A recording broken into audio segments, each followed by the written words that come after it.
अहन ममक्तदा diamond radio channel के पुंग वारोल theorem ताबिरी बसिंगु James सेगुरजमना तरामरुक चबगल लोइना नाइ कोकनोना खुरुमजरी लोइना ना गसिगे पुंग वारोल थोरम मसिगे दमा कइखोगे सीजन नजरी बना 9077282001 हारिबना बसे हांगदोकचरी गसिगे पुंग वारोल थोरम मसिगे दमा अहनबदा नुंतिगे फोंलिबा पाउसे संगे हेडलाइंस खरा तेतक पिजरी बेबी सना मसा मथंत थौरी यालगा सिजखिबनी हाइना CBI ना हाइरी फाकिबा मियोय मंगा चेनबगी खुदम चांगदम अमत फंगदे हाइबा वाफम असिनी CBI की रिपोर्ट की मतुंगिना खुदम चांगदम फंगदम फाकिबा मियोय मंगा की स्टार सिंह अदु थागत्रे मोबाइल फोरेंसिक यूनिट की साइंटिफिक ऑफिसर ना मसा मथंत सिजबगनी हाइबा वाफम सि याजरे लोइना अहानबा अमसुंग अनिसुबा पोस्टमार्टम द रिपोर्ट बेबिसना थौरी यानदु सिबो ओइगनी हाइरी एम्स की बोर्ड ऑफ डॉक्टर नसु लेडीबास थौरी यानदुना मसा मथंत सिजबो ओइगनी हाइबा मोट पीरे असेंगबा अमा लेतबगी नुंगनांगबा ममा पोक्तबिना थीना तौबा स्कूल द लाकबा नुमित्ता इमुंग मनुंगा खना चैनबगी खुदम चांगदम लेबना स्कूल की अकोइबगी फिबम नत्रगा वार्डन सिंगना सिनिंगबा पोखनबा नत्ते हाइबसु हाइरी लोइना स्कूल अथॉरिटी अमसुंग वार्डन अनिना मथंत सीजनबगी थौइनसिन पिकिबनी हाइबगी खुदम चांगदम अमत फंगबंगमदे हाइरी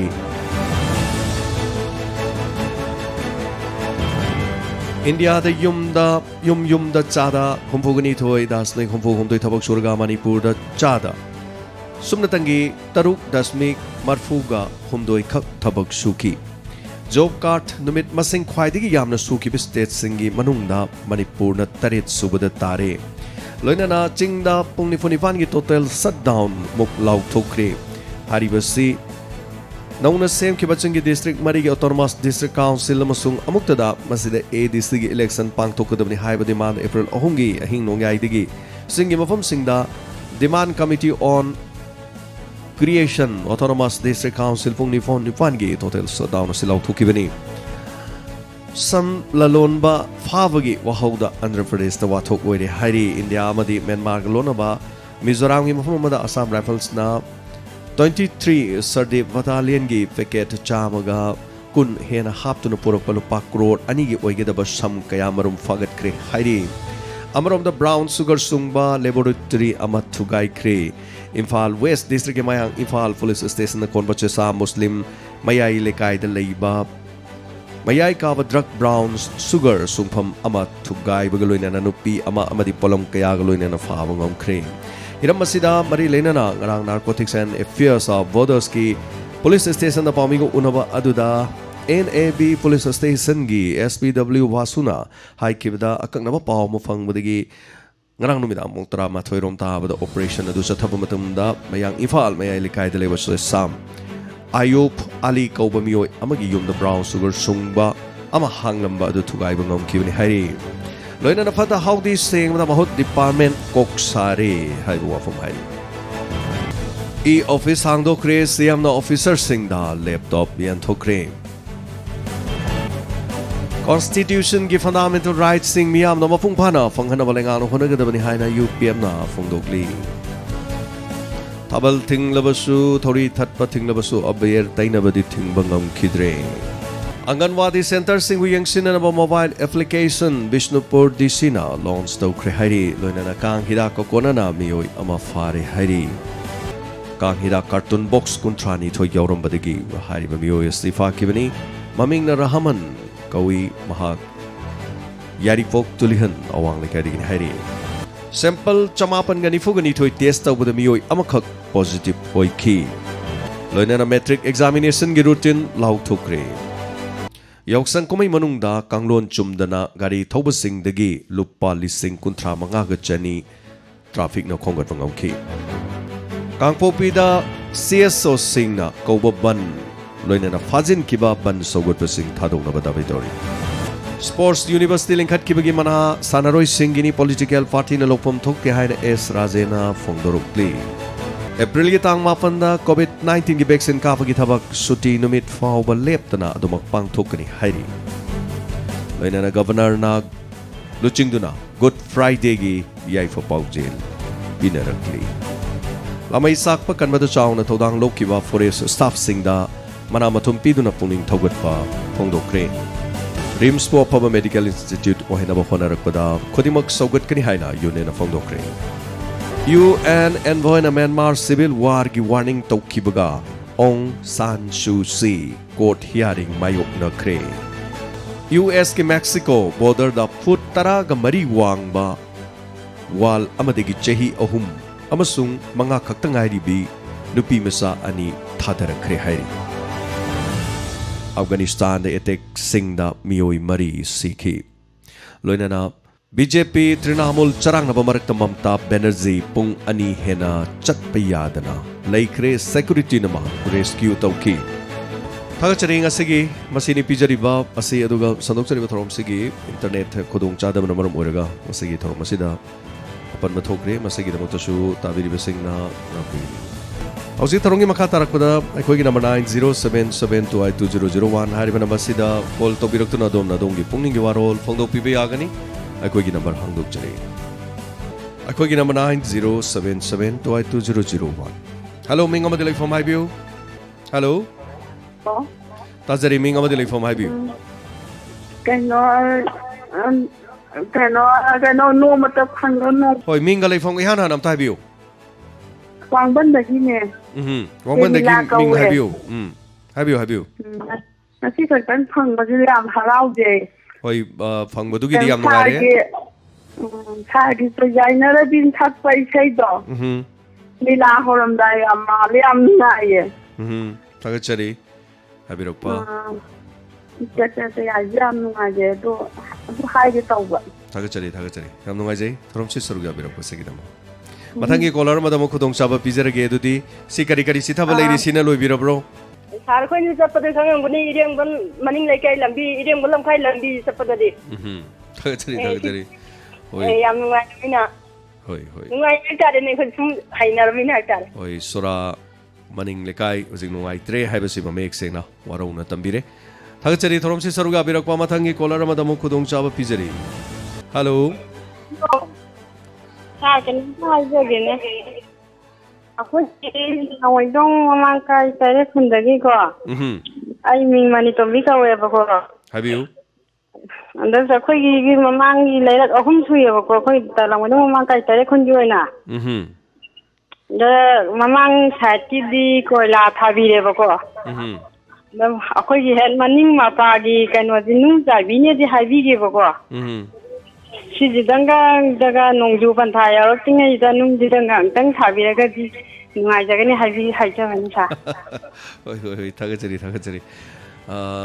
ꯍꯥꯟꯅꯗꯒꯤ ꯑꯗꯨꯝ ꯃꯁꯤ ꯑꯗꯨꯝ ꯐꯠꯇꯅ ꯂꯩꯕ ꯂꯝꯕꯤꯔꯣ ꯀꯃꯥꯏꯅ ꯇꯧꯖꯥꯠꯅꯣ ꯍꯥꯟꯅꯗꯩꯗꯤ ꯃꯤꯁꯦ ꯀꯥ ꯍꯦꯟꯅ ꯆꯠꯅꯔꯝꯗꯦꯕꯀꯣ ꯃꯅꯤꯡꯒꯤ ꯂꯩꯔꯛꯁꯦ ꯍꯣꯏ ꯍꯧꯖꯤꯛꯇꯤ ꯃꯤ ꯊꯣꯡꯒꯥꯟꯁꯦ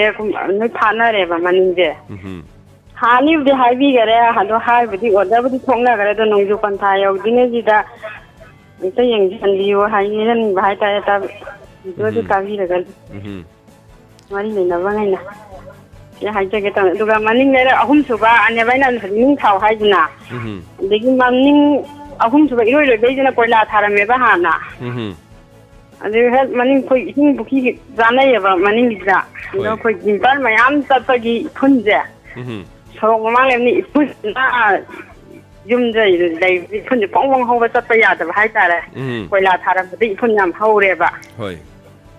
ꯁꯤꯗ ꯃꯔꯤ ꯂꯩꯅꯕꯅ ꯁꯤꯁꯨ ꯑꯝꯇ ꯌꯦꯡꯁꯤꯟꯕꯤꯌꯨ ꯅꯣꯡꯖꯨ ꯄꯟꯊꯥ ꯌꯧꯔꯛꯇ꯭ꯔꯤꯉꯩꯁꯤꯗꯅ ꯍꯥꯏꯖꯅꯤꯡꯕ ꯍꯥꯏꯇꯥꯔꯦ ꯊꯥꯒꯠꯆꯔꯤ ꯍꯥꯏꯕꯤꯔꯛꯄꯁꯤꯒꯤꯗꯃꯛ ꯑꯗꯣ ꯑꯗꯣꯝꯒꯤ ꯂꯩꯀꯥꯏꯗ ꯉꯔꯥꯡ ꯊꯥꯕꯜꯒ ꯆꯣꯡꯅꯈꯤꯕ꯭ꯔꯣ ꯑꯕꯤꯔ ꯇꯩꯕ ꯈꯣꯠꯄꯒꯤ ꯊꯕꯛ ꯉꯔꯥꯡꯁꯤ ꯌꯥꯝ ꯀꯟꯈꯠꯅꯈꯤ ꯑꯗꯨꯋꯥꯏꯒꯤ ꯂꯩꯀꯥꯏꯗ ꯀꯔꯤ ꯇꯧꯒꯦ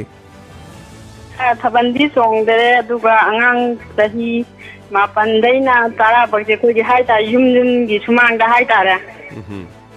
ꯁꯨꯃꯥꯡꯗ ꯑꯣꯏꯅ ꯏꯁꯄꯣꯔꯠ ꯑꯣꯏꯅ ꯄꯥꯡꯊꯣꯛꯑꯦ ꯃꯤ ꯌꯥꯝ ꯄꯨꯟꯗꯅ ꯏꯃꯨꯡ ꯌꯨꯝ 4-5 ꯄꯨꯟꯁꯤꯜꯂꯒ ꯑꯉꯥꯡ ꯈꯛꯇ ꯇꯧꯔꯦ ꯑꯗꯨꯃꯥꯏꯅ ꯑꯗꯩ ꯂꯝꯄꯥꯛꯇꯕꯨꯗꯤ ꯈꯔ ꯑꯉꯥꯡ ꯀꯂꯕꯀꯤ ꯃꯤ ꯑꯇꯣꯞꯄ ꯌꯥꯎꯗꯦ ꯑꯩꯈꯣꯏ ꯁꯤ ꯀꯩꯔꯦꯛꯈꯨꯟꯒꯤ ꯍꯥꯏꯇꯥꯔꯦ ꯁꯤ ꯑꯣꯏꯅ ꯏꯁꯄꯣꯔꯠ ꯈꯔ ꯕꯣꯜ ꯁꯥꯟꯅꯕ ꯑꯗꯩ ꯑꯉꯥꯡꯁꯤꯡꯕꯗꯤ ꯈꯔ ꯄꯥꯡꯊꯣꯛꯑꯦ ꯑꯣꯀꯦ ꯌꯥꯝ ꯅꯨꯡꯉꯥꯏꯖꯔꯦ ꯑꯗꯣꯝꯒꯤ ꯂꯝꯗꯝꯒꯤ ꯑꯋꯥ ꯅꯨꯡꯉꯥꯏ ꯇꯝꯕꯤꯕ ꯑꯁꯤꯒꯤꯗꯃꯛ ꯃꯔꯤ ꯂꯩꯅꯕꯁꯤꯡ ꯇꯥꯕꯤꯕꯁꯨꯅꯨ ꯃꯊꯪꯒꯤ ꯀꯣꯂꯔ ꯑꯃꯗ ꯑꯃꯨꯛ ꯈꯨꯗꯣꯡꯆꯥꯕ ꯄꯤꯖꯔꯤ ꯍꯜꯂꯣ ꯃꯤꯡ ꯑꯃꯗꯤ ꯂꯩꯐꯝ ꯍꯥꯏꯕꯤꯌꯨ ꯍꯜꯂꯣ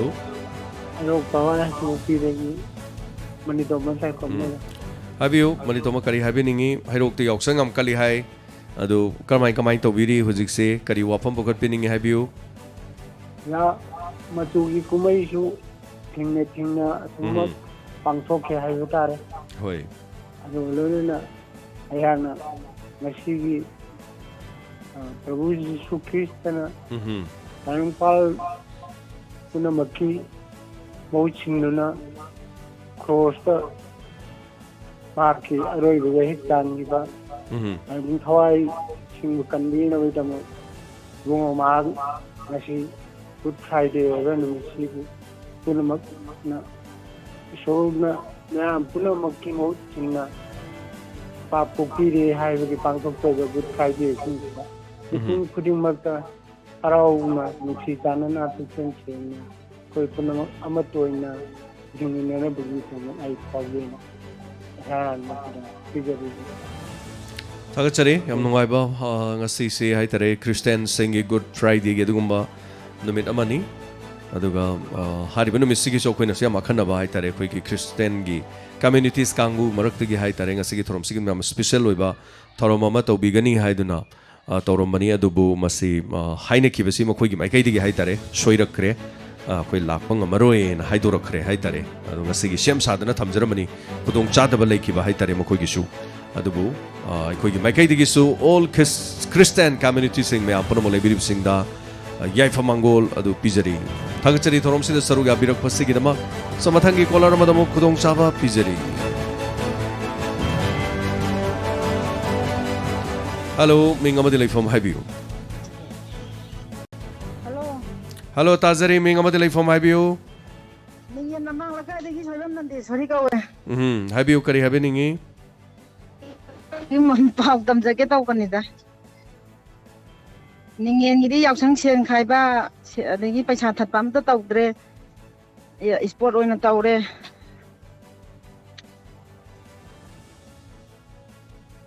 ꯍꯜꯂꯣ ꯇꯥꯖꯔꯤ ꯍꯥꯏꯕꯤꯌꯨ ꯑꯗꯩ ꯃꯧ ꯉꯔꯥꯡ ꯕꯣꯟ ꯁꯥꯟꯅꯕ ꯑꯗꯩ ꯊꯧꯔꯤ ꯆꯤꯡꯅꯕ ꯌꯥꯝ ꯅꯨꯡꯉꯥꯏꯅ ꯇꯧꯈꯤ ꯉꯁꯤ ꯄ꯭ꯔꯥꯏꯖ ꯌꯦꯟꯒꯅꯤ ꯑꯗꯨꯒ ꯁꯥꯔꯒꯤ ꯏꯟꯁꯄꯦꯛꯇꯔ ꯇꯌꯥꯏ ꯇꯥꯕ ꯌꯥꯝ ꯅꯨꯡꯉꯥꯏꯖꯩ ꯁꯥꯔꯅ ꯇꯧꯕ ꯊꯕꯛ ꯊꯧꯔꯝ ꯈꯨꯗꯤꯡꯃꯛ ꯃꯇꯝ ꯂꯩꯕ ꯈꯨꯗꯤꯡꯃꯛꯇ ꯄꯨꯟꯁꯤ ꯅꯨꯡꯁꯥꯡꯅ ꯄꯥꯡꯊꯣꯛꯄꯤꯕ ꯑꯣꯏꯔꯣꯅ ꯍꯥꯏꯖꯒꯦ ꯇꯧꯕꯅꯤꯗ ꯁꯥꯔ ꯊꯥꯒꯠꯆꯔꯤ ꯌꯥꯝ ꯅꯨꯡꯉꯥꯏꯖꯩ ꯑꯗꯣꯝꯒꯤ ꯂꯩꯀꯥꯏꯒꯤ ꯂꯝꯗꯝꯒꯤ ꯇꯝꯕꯤꯕ ꯊꯥꯒꯠꯆꯔꯤ ꯌꯥꯏꯐ ꯃꯪꯒꯣꯜ ꯄꯤꯕꯤꯕ ꯃꯌꯥꯝꯁꯨ ꯇꯦꯛꯇ ꯀꯥꯏꯗꯅ ꯂꯩꯕꯤꯌꯨ ꯅꯥꯕ ꯌꯦꯛꯄ ꯌꯥꯎꯗꯅ ꯂꯣꯏꯅꯅ ꯃꯊꯪꯒꯤ ꯀꯣꯂꯔ ꯑꯃꯗ ꯈꯨꯗꯣꯡꯆꯥꯕ ꯄꯤꯖꯔꯤ ꯍꯜꯂꯣ ꯃꯤꯡ ꯑꯃꯗꯤ ꯂꯩꯐꯝ ꯍꯥꯏꯕꯤꯌꯨ ꯑꯩ ꯎꯔꯤꯕꯣꯛꯇꯒꯤꯅꯦꯕ ꯍꯥꯏꯕꯤꯌꯨ ꯀꯩꯅꯣꯝꯈꯛꯇ ꯍꯥꯏꯖꯒꯦ ꯇꯧꯅꯤ ꯃꯤꯡ ꯑꯝꯇꯪ ꯍꯥꯏꯕꯤꯔꯝꯃꯨ ꯃꯤꯡꯁꯦ ꯂꯩꯇꯕ ꯃꯥ ꯍꯣꯏ ꯍꯥꯏꯕꯤꯌꯨ ꯀꯔꯤ ꯍꯥꯏꯕꯤꯅꯤꯡꯉꯤ ꯀꯩꯅꯣꯅꯦ ꯃꯣꯏ ꯑꯩꯅ ꯀꯩꯅꯣꯝꯇ ꯈꯪꯖꯅꯤꯡꯕ ꯍꯥꯏꯇꯥꯔꯦꯀꯣ ꯁꯨꯁꯥꯟꯒꯤ ꯀꯩꯅꯣꯗꯣ ꯑꯗꯨꯗ ꯃꯣꯏ ꯈꯔ ꯐꯥꯏꯌꯦꯅ ꯃꯣꯏ ꯀꯩꯅꯣ ꯇꯧꯔꯤꯗꯣ ꯍꯣꯇꯦꯜ 5 ꯍꯣꯇꯦꯜ ꯐꯥꯏ ꯀꯥꯏꯅ ꯇꯧꯕꯗꯣ ꯑꯗꯨꯒꯤ ꯋꯥꯔꯤꯗꯣ ꯁꯝꯄꯣꯛꯇꯒ ꯈꯤꯇꯪ ꯀꯩꯁꯨ ꯈꯪꯅꯤꯡꯕ ꯂꯩꯇꯦ ꯀꯅꯥꯝꯇ ꯐꯥꯕ ꯂꯩꯇꯦ ꯃꯣꯏ ꯐꯥꯈꯤꯕꯁꯦ ꯗ꯭ꯔꯒꯀ ꯃꯔꯤ ꯂꯩꯅꯕꯗꯣ ꯂꯣꯏ ꯐꯥꯈ꯭ꯔꯦ ꯑꯗꯨꯒ ꯁꯨꯁꯥꯟꯀꯤ ꯀꯦꯁꯇꯤ ꯃꯥꯒꯤ ꯑꯣꯜ ꯑꯣꯚꯔ ꯍꯥꯏꯇꯥꯔꯦ ꯃꯁꯤ ꯑꯩꯈꯣꯏ ꯂꯥꯎꯊꯣꯛꯀꯗꯕꯗ ꯉꯥꯏꯔꯦ ꯂꯥꯎꯊꯣꯛꯀꯗꯕ ꯑꯁꯤ ꯀꯔꯤꯅꯣ ꯍꯥꯏꯀꯥꯟꯗ ꯃꯥꯁꯤ ꯃꯁꯥ ꯃꯊꯟꯇ ꯁꯤꯖꯕꯅꯤ ꯍꯥꯏꯕꯁꯤ CBIꯅ ꯃꯗꯨꯒꯤ ꯔꯤꯄꯣꯔꯠꯁꯤꯗ ꯑꯗꯨꯃꯥꯏꯅ ꯄꯤꯈ꯭रे ꯑꯗꯨꯗꯒꯤ ꯍꯦꯟꯕ ꯑꯇꯣꯞꯄ ꯄꯤꯕ ꯂꯩꯇ꯭ꯔꯦ ꯃꯣꯏꯒꯤꯁꯦ ꯑꯗꯨꯕꯨ CBIꯅ ꯐꯣꯔꯃꯦꯜꯂꯤ ꯑꯣꯏꯅ ꯂꯥꯎꯊꯣꯔꯛꯇ꯭ꯔꯤ ꯑꯩꯈꯣꯏ ꯀꯩꯅꯣꯒꯤꯗꯤ ꯃꯁꯤ ꯕꯦꯕꯤꯁꯅꯥꯒꯤ ꯍꯥꯏꯇꯥꯔꯦ ꯕꯦꯕꯤꯁꯅꯥꯒꯤꯁꯤ ꯉꯔꯥꯡ ꯂꯥꯎꯊꯣꯔꯛꯈ꯭रे ꯃꯁꯥ ꯃꯊꯟꯇ ꯁꯤꯖꯕꯅꯤ ꯑꯗꯨꯒ ꯑꯣꯖꯥꯁꯤꯡꯅ ꯑꯣꯠꯄꯒꯤ ꯃꯃꯤ ꯇꯥꯗꯦ ꯑꯗꯨꯒ ꯃꯃꯥ ꯑꯇꯣꯝꯕꯤꯅ ꯌꯣꯛꯄꯅꯤ ꯑꯗꯨꯒ ꯏꯃꯨꯡ ꯃꯅꯨꯡꯗ ꯈꯟꯅ ꯆꯩꯅꯕꯗꯨꯅ ꯃꯥ ꯏꯃꯨꯡꯒꯤ ꯑꯣꯏꯔꯤꯕ ꯏꯟꯚꯥꯏꯔꯟꯃꯦꯟꯇꯨꯅ ꯃꯥ ꯁ꯭ꯀꯨꯜꯗ ꯂꯥꯛꯑ ꯊꯧꯔꯤ ꯌꯥꯜꯂ ꯁꯤꯕꯅꯤ ꯍꯥꯏꯕꯅꯆꯤꯡꯕ ꯋꯥꯐꯝꯁꯦ ꯍꯥꯏꯈ꯭रे ꯃꯁꯤꯃꯛꯇꯤ ꯑꯩꯈꯣꯏꯅ ꯍꯥꯏꯕ ꯅꯠꯇꯦꯀꯣ CBIꯅ ꯍꯥꯏꯕ ꯔꯤꯄꯣꯔꯠꯇꯨꯅꯤ ꯃꯌꯥꯝꯅ ꯂꯥꯟꯅ ꯑꯃꯨꯛ ꯂꯧꯕꯤꯈꯤꯅꯤꯀꯣ CBIꯅ ꯍꯥꯏꯔꯛꯄꯅꯤ ꯃꯣꯏ ꯔꯤꯄꯣꯔꯠ 10 ꯍꯥꯏꯇꯥꯔꯦ ꯑꯩ ꯍꯧꯖꯤꯛ ꯄꯥꯊꯣꯛꯆꯈ꯭रे ꯁꯨꯃꯥꯏꯅ ꯇꯧꯗꯅ ꯁꯨꯁꯥꯟꯁꯤꯡꯒꯤꯁꯤꯁꯨ CBIꯅ ꯀ꯭ꯂꯣꯖꯔ ꯔꯤꯄꯣꯔꯠ ꯑꯃ ꯂꯥꯎꯊꯣꯛꯀꯗꯕꯒꯤ ꯉꯥꯏꯗꯨꯅ ꯂꯩꯔꯤ ꯑꯗꯨ ꯂꯥꯎꯗꯤ ꯂꯥꯎꯊꯣꯛꯇ꯭ꯔꯤ ꯑꯗꯨ ꯃꯈꯣꯏꯒꯤꯁꯤ ꯀꯔꯤ ꯍꯥꯏꯗꯨꯅꯣ ꯍꯥꯏꯇꯥꯔꯦꯀꯣ ꯃꯌꯥꯝꯅ CBIꯗ ꯊꯥꯖꯕꯗꯨ CBIꯒꯤ ꯔꯤꯄꯣꯔꯠ ꯑꯗꯨꯃꯥꯏꯅ ꯍꯥꯏꯔꯤ ꯃꯗꯨꯅꯤ ꯍꯧꯖꯤꯛ ꯂꯩꯔꯤꯁꯦ ꯁꯣ ꯁꯤꯅ ꯂꯣꯏꯕꯤꯔꯕ꯭ꯔꯥ ꯑꯇꯩ ꯀꯔꯤ ꯍꯥꯏꯕꯤꯅꯤꯡꯕ ꯂꯩꯔꯤ ꯈꯪꯕꯤꯅꯤꯡꯕ ꯇꯥꯛꯄꯤꯅꯤꯡꯕ ꯀꯔꯤ ꯂꯩꯕꯤꯔꯤ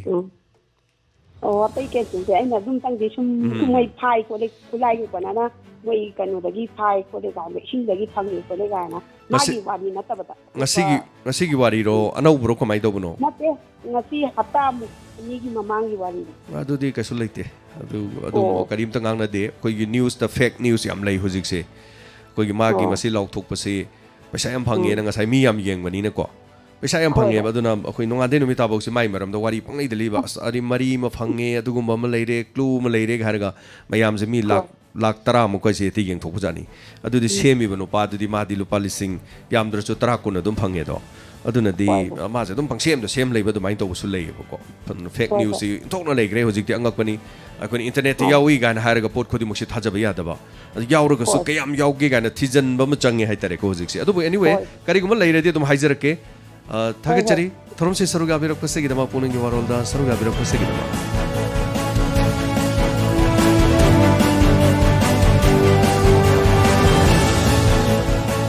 हेलो मिंग अमदि लेफम हाइबियो हेलो अरे पोगलेरो तेंदगी आरके बोइनिसा हाइबियो करी हाबिनिंगी आई सिकरी गुबा नसीगी पेपर दा याम नुआइतबमा बेबी सनागी इदु हाइजेगे तोबनी हाइबियो बेबी सना लाइतबसी मसा मतोमदा थौरी यालगा लाइतबनी आइना यावरेसा मसी आइना खंजबदा सार याम नेसर ओइद्रिबा ओइबनी मसा मतोमदा यालंगनी आइबसी थाजद मसी याम नुआइतबा हाइतारे मसी खतंग हाइजेगेना तौगफनी सार अदुगा अमना यावसंजे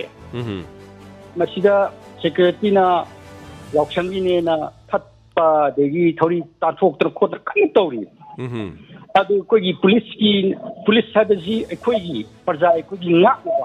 अखोई फमी बने अदु अंगां खरा ज्ञान तादबा हिदा थचलगा मोय करेमनबा खोटपा से ngara उबा तोबांदा मसी अय तो निंगे पुलिस हाबजी प्रजा मिया अखोई दमत लैरिबनी होय अखोई ज्ञान तारगा लेबाक सी ज्ञान तागदनेबा मसी ज्ञान तादी हाइबगी मितम फोन जे लौजरपनी सारदा यम नुआइजे हाबिरकपा सेक्शन वा थंबिरकपा दुगा बेबिसना की मतंग द नुआइतबगी फोंदोपिरकपा कना सुपिनदि बेबिसना की मतंग से दुबु सीबीआई न थिजलग मयामना सीबीआई द थाजकिबदु सीबीआई द पाहन बिउ हाइब खक्तदा मयाम से थोनो कुइन गाइना खरबोनी चै याम चाखरपोनी मयाम से अदु मयामना थाजरिब सीबीआई न पिरगलिब रिपोर्ट सिदि मयामना थाजगदौरिब्रा हाइब वाफमदनि सो हेलो मिंगमदि लाइफम हाइबिउ हेलो हेलो मिंगा लेफोंगा हाइबियो हवा मैं लेजगिनेबा मिंग अमता खंजगे हाइबियो करे हाइबिनिंगी यो स्पेक्ट तया ताब याम नुंगाय जब हाइतारे होय होय अंगमबदा मु थारपुदु नुंगाय थेंबगे नुंगाय मोन तौबु खुदि मुता यामना नुंगाय जबा होय होय अथेंबगे जों थोंना थेंगरे अदुबु उपाय लेतबनिनो को अदुबु अदम हे लोय बट ताबा इसे होय होय याम नुंगाइजै सिना लोय बिरब्रो तोबो करी हाबिन बले हां याम नुंगाइजै थोरम से सरुगा बिरक पसिगिदमा मथंगी कोलर अमदम खुदोंग चाबा पिजरी हेलो मिंग अमदि लाइफम हाइबियो हेलो हेलो मिंगा लाइफम को खंजगे आई खांबो मे लेकादगी इंदिरा हाइबियो करी हाबिनिंगी कुंती दी यावसंजे फजन हाइदी तौनबा यगाती यावे तौना तसु यावे पैसा के आंबा तौना गित्रे पोट गुंबा दगी अनांग सिंगी अदम गेम गुंबा थाना हला थंगरे याव गित्रेबा होय होय